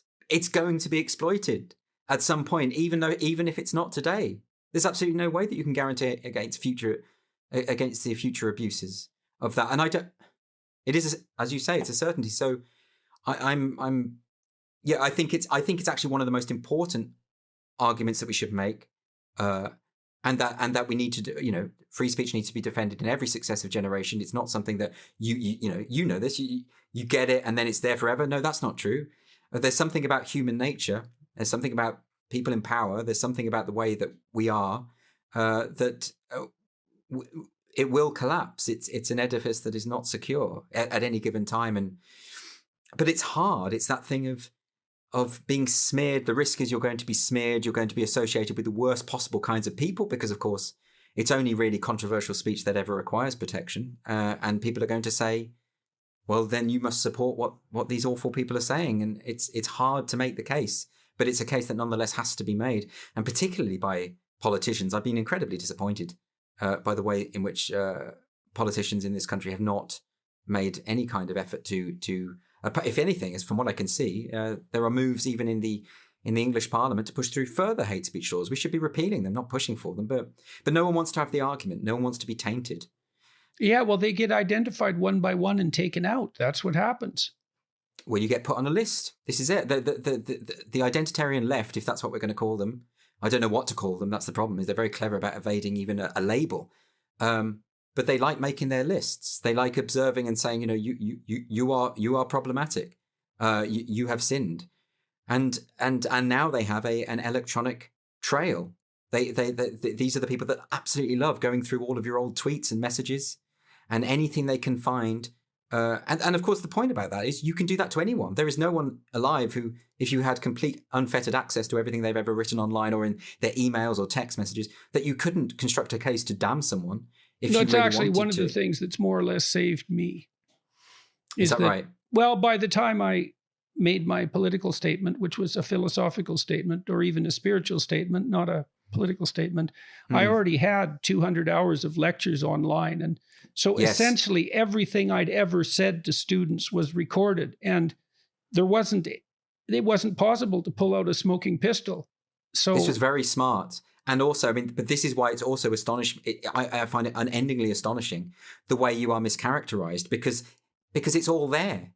Everything you think is out in the open. You've been very, very, very clear and explicit about your point of view.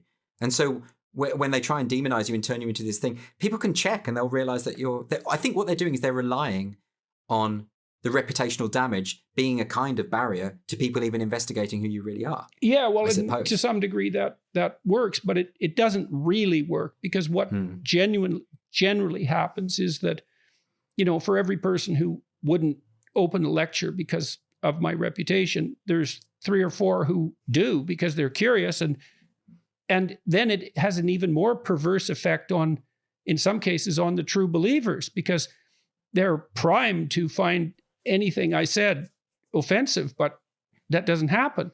Or maybe they even find it useful, and then that's not good at all. It's like, well, he's Isn't demonized. that interesting when you meet the people, when you get into conversation with the people, and you can see that you're not what they thought you were, and they don't know quite what to do with that, and that to me is why, another reason why we need more speech, not less. We need to have the conversations so that people can be disabused of the fantasies that they've been wallowing in, but I do very much enjoy that when people expect one thing and then they actually speak to me and they don't see that there's no evidence of it because it doesn't exist. Yeah, well, it's interesting to watch that unfold in the public domain too. I mentioned those 2 interviews, the Channel 4 interview that's been viral and the interview by Helen Lewis at GQ, and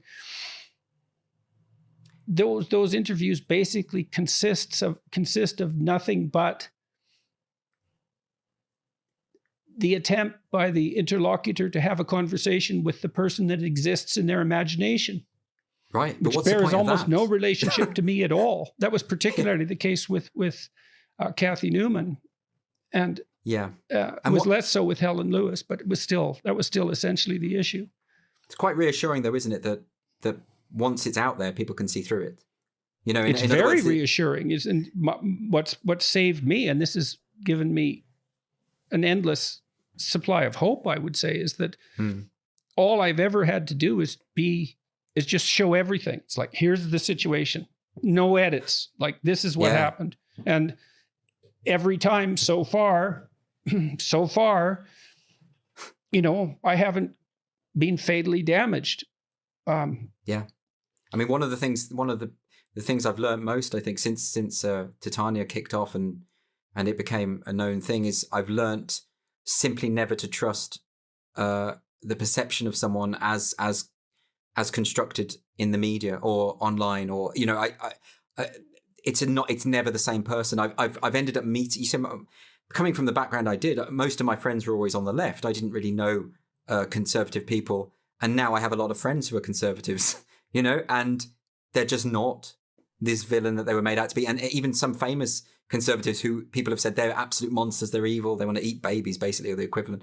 And you get to know them and you realize, oh my goodness, the perception is so far removed from the reality that even I once had bought into it myself, because everyone's telling you this. The same thing I've certainly had that experience repeatedly. I never trust it now. I like, whenever I hear the way people talk about people online, I never trust it unless I know someone personally. I'm never going to trust that again. I think it's an important lesson for me. So what's next for you? And also, how do you make a living? You can't make a living as Titania McGrath. Well, I mean, you're locked down still, so it's got to be hard being a comedian. Right. So, I mean, comedy came to an end. I mean, I did a stand-up comedy tour in 2019, early 2019. And that was really the last big thing I did, because as soon as I was about to do some more live performances, the lockdown came, and it's the same. I'm not complaining, because absolutely every live performer has the identical experience, and we've all I'm not in a position to complain. It's a very good question. I like it because it's also very direct. How do I make my money? Well, I write articles for various publications. There's the Titania books have kept me going. I obviously used to work on the Jonathan Pye character. We had a couple of television shows and live tours. Those were particularly lucrative. And for a long time, I did just make my money as a stand-up comic. So literally just the money I would make from the circuit. Now I've just got a job with.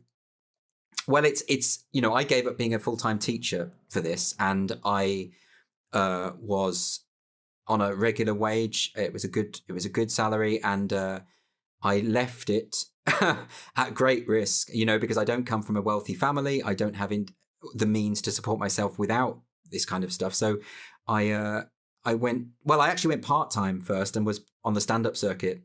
And then I started earning enough from stand-up to get by. And so I went full-time stand-up. But I was genuinely struggling financially for a long time.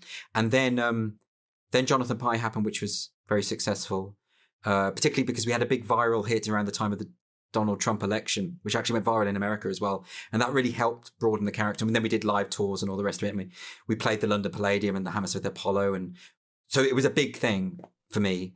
And then Titania happened and the book did very well. And the second book did well. And how many copies do you don't have to tell me, obviously, but how many? I don't know. Actually, the truth is I don't know. I that's something I should ask at some point. It's the sort of thing I don't look into. I got a royalty check the other day, and I thought I thought it was done, and actually this was quite a lot of money. And I thought, well, okay, that's good. This is something that can keep me going. But I've also just got a new job as a broadcaster on a new channel called GB News in the UK, and that will be a pretty full-time, full-on presenter job. So I will. But what's good about that job is, I think we have a real problem with the news media in this country is that we don't have enough diversity of thought and the conversations that we ought to be having. This gives me an opportunity to do that. So it's very much related to the work I've been doing. But in addition, I'm going to continue with my comedy work and Titania. We're doing some live shows with Titania, played by an actress. We did that just before the lockdown. We had to postpone the tour. Now we're going to do another one. So I will, a lot of people get very scared by making a living as a creative person because you're always on the line. As they should be. Jesus, it's a tough way to make a living, man. It really, you're taking a massive risk, and most creatives I know are very, very poor. It's simply not, and most have other jobs, Yeah, there's a tiny fraction that are hyper rich and everyone else starves. Virtually no one. And I consider myself extremely fortunate to be able to do this the stuff I love full time, because for most of my adult career I couldn't, and I was I had to have a full-time job, and as well as go out in the evenings and do all of this stuff, and so it's a real you have to really commit, and you also have to be aware in the back of your mind of the likelihood of failure. That's that's the other thing that you have to be fully aware of, and I'm by no means take it for granted. I think it's the stuff I've done, comedy and Titania, and the book I've just written, none of this stuff would make me rich. It would keep me going. The new job I've got is going to be a more regular income, which is something I miss. I haven't had this since I was a teacher. I miss that. I miss routine and all the rest of it.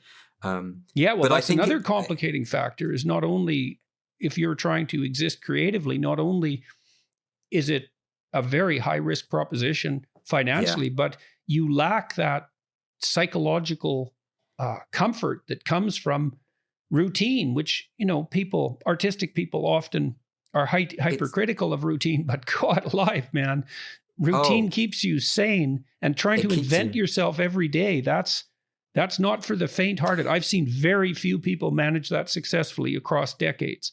No, absolutely. And I think particularly in comedy, because you have to work for about 3 or 4 years on the circuit without getting paid anything. In fact, you're losing money because you're paying for your travel expenses, and then you get somewhere and you don't get paid for it. And this is why you'll find a lot of comedians, particularly in the UK, are from quite wealthy backgrounds or privately educated, because they have rich parents who can help them out, put them up in a flat, and they don't have to work during the day, and they escalate much quicker through the ranks. But if you come from my sort of background, you can't do that. You have to have the job, and then and you have to. It's like having 2 jobs, and so you have to really care about it. My advice is always that I do believe, although it comes with that insecurity, if it is a vocation for you, you have to do. For me, I couldn't have done anything else. It is a genuine vocation for me. Even if I were making no money whatsoever out of comedy or writing or the rest, I would still be doing it because I would feel unfulfilled if I were not doing it. I think there's something also quite, I take your point about the practicalities of living and the business of living, but my God, I think depriving yourself of your vocation can be so soul destroying. I think. No, it is. Well, I've spent a lot of time studying creativity scientifically, and the first thing that's useful to note is that creativity is not common. I mean, everyone isn't creative. That's wrong. Yeah. Some people are very creative. A minority of people are very creative. And I mean, it's a continuum, but you don't get creativity till you get out to the point where what you're doing is original. And that's very difficult. So it's a minority proposition. And then of those original people, there's only a tiny fraction that can make a successful financial go of it, because it's just, you have to be creative. Plus you have to have some sense for marketing and sales and business, and you have to be reasonably emotionally stable, and et cetera, et cetera. It's very, very difficult. But if you are creative by temperament, well, that's you. To not do that is to not be you. It's like asking an extroverted person not to be around people, or an agreeable person not to engage in intimate relationships, or a conscientious person not to be driven by duty. It's like, that's what you're like. And so, you're stuck with it. It's a double-edged sword, creativity. It's vital. It's entrancing. It's necessary. It's transformative. It's disruptive, but it's a high-risk, high-return game. And the probability of failure is overwhelmingly high. Even if you're an entrepreneur and more practically oriented in your creativity, the probability that you'll make money from your innovation or your invention rather than other people is very, very low. But you need to find a way. I mean, it's also very difficult if you're a creative person to a lot of creative people don't think in practical terms. They don't think in terms of money. Actually, they're hopeless. A lot of them I know are hopeless in this. No, they also tend to be casually contemptuous of that and to regard it as practical concerns as selling out. It's like, you should be bloody happy if you have the opportunity to sell out. So I think that the ideal is to find a way to pursue your vocation, but have one eye on the reality that you will have to earn money somewhere or another. Yes, I agree. And I think it's that's why I think I'm lucky insofar as with Titania, I hit on something that had commercial viability, but it was very true to what I desperately wanted to do. And I think that's so rare. I think some of the stuff I've written, some of the plays I've written, for instance, I don't think would have any commercial success whatsoever, but I wrote them because I needed to write them.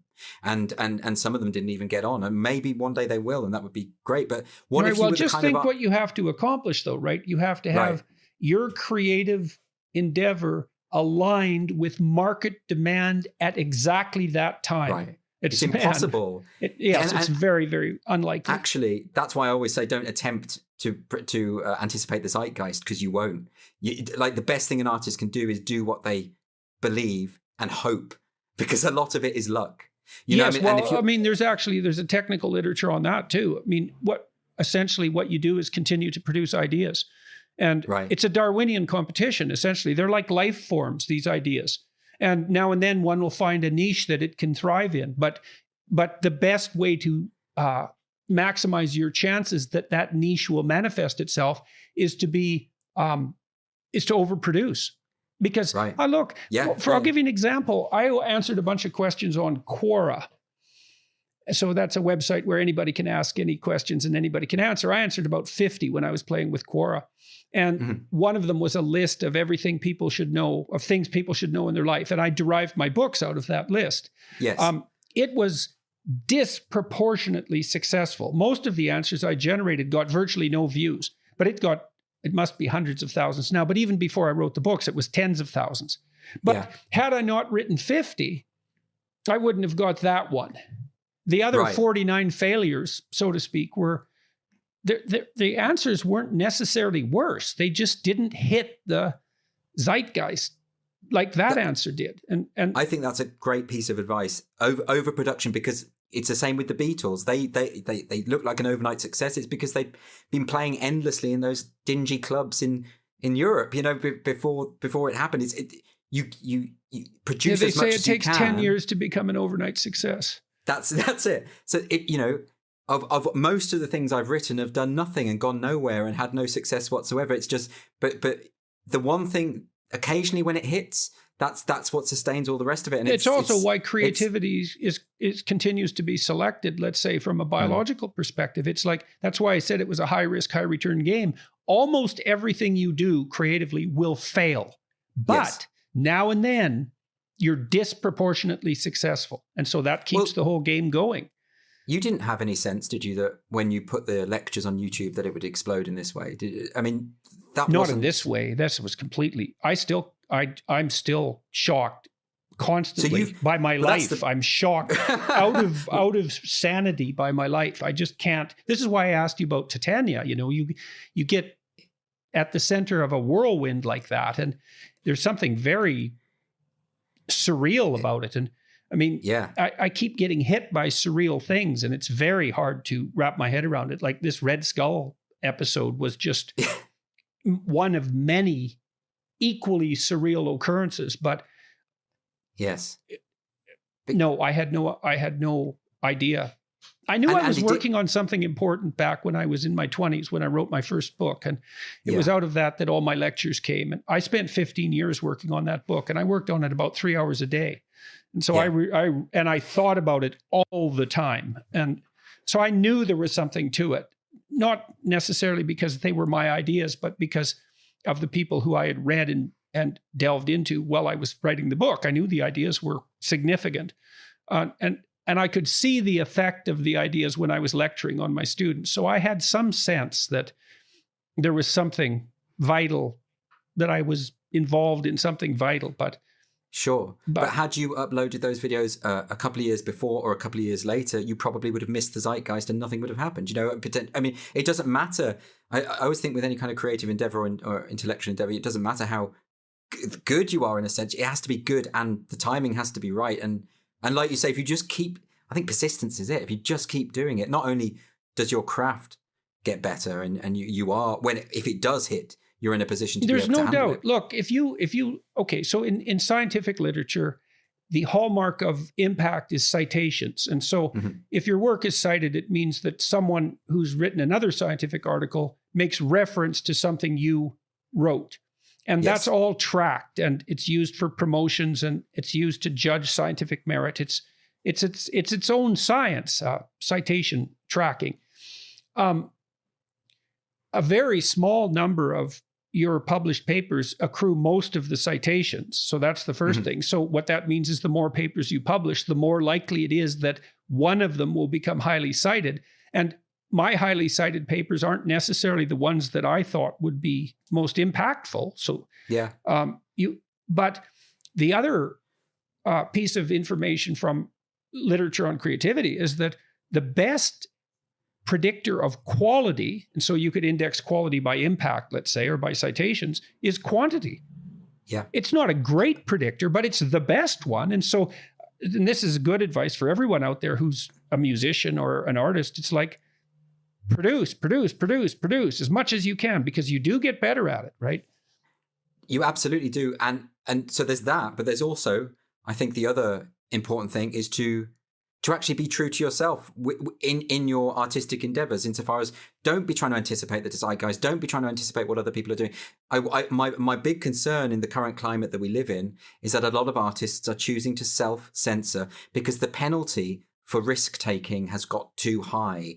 You can be completely... I mean, if I think of an example think about what kind of catastrophe that is, because we've already discussed the fact that the impediments to creativity are almost insurmountable. And so then you add an additional one, which is self-censorship because of social pressure. It's like you just decimate the creative enterprise by doing that. We wouldn't have anything. The Western canon would be decimated. It's ridiculous. I mean, an example I often think of is one of my favorite playwrights is Edward Albee. And when he came to write his play, The Goat, which was a very controversial play because it was about a man having an affair, a sexual affair with a goat behind his wife's back. And obviously that doesn't sound palatable. Well, at least he went behind his wife's back. Exactly. At least it wasn't sort of an open sort of paganistic thing. Absolutely. But it's a shocking play, and it's meant to be. It's about where our lines of tolerance are, where they lie and why. And all of his friends told him, don't do this. You've got a valuable career, an incredible reputation. You're turning 80. He was roughly 80 years old when this play came out. And they said, you're just going to scupper everything. And he said that when he got that response, that's the reason he did it. He went out there and he put the play on, and it turned out to be a huge success. It won, I think, the Tony Award for Best Play. It was critically and commercially successful. It was absolutely massive. So it just goes to show, I think, to an extent, I mean, I'm not saying disregard feedback from other creative people or people who have suggestions. But what I am saying is, if you're true to your muse, whatever that is, the rewards will come, actually, or they are more likely to come. Okay, so that brings us back to free speech, too, because You know, the problem with laws that abridge free speech is they abridge creative endeavor. And that's a terrible thing because it's the source of endless renewal. And it's the thing that fixes corrupt structures. And so to take aim at that is to take aim at the very process that would rescue you from the conundrum you are pretending to be obsessed by. I mean, has there been any innovation, not just in artistic terms, but in scientific terms, without the risk of offense, without, you know, I mentioned the example of Galileo in the book because, you know, he caused a great deal of offense by. Oh, hell, Darwin offended himself so badly that he was sick. He was sick for like a decade because of the implications of what he'd thought up, which were thoroughly offensive to himself. As they would be in with his belief system at the time. But that's we can see in hindsight what we would have lost if people weren't willing to risk offending others. In fact, even what you said to Kathy Newman in that interview about you're risking being offensive by disagreeing with me now in this way. Like it's important to risk offending people. It's because otherwise you just end up in this kind of, you know, this hive mind and for the arts, it becomes utterly stultified. It becomes so boring when everything is predictable and everything is in line with a viewpoint and no one wants to, you know, the art is the best way that we interrogate the complexities of humanity. I love what the filmmaker Lars von Trier, he said in an interview once that sometimes when he's making a film, he will take an indefensible moral position and attempt to defend it through the film, which I think is such a fascinating idea. Dostoevsky did that all the time in his great novels, and so brilliant. I mean, that's what made Dostoevsky so staggeringly brilliant was he would take positions that he despised with all his soul and make the people putting those beliefs forward the strongest characters in the book. I mean, he was so brave. It's the best thing to do.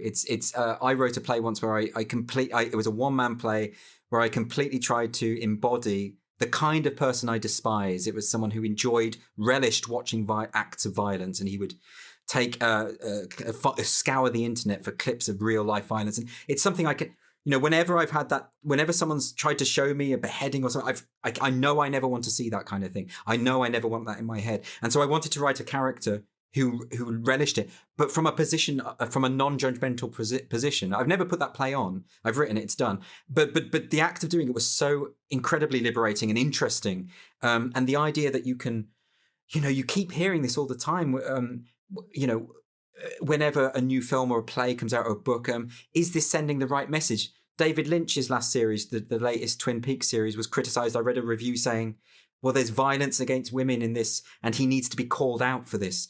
Well, representing violence against women isn't an endorsement of violence against women. You know, maybe that's what the character does, and maybe we're supposed to hate him for it or whatever. Or, you know, or if you read an autobiography of a complete reprobate, there can be something really interesting about that. And imagine all of this gone, all of this potential. But that is the end point of that's why I believe that this current social justice ideology is anti-art.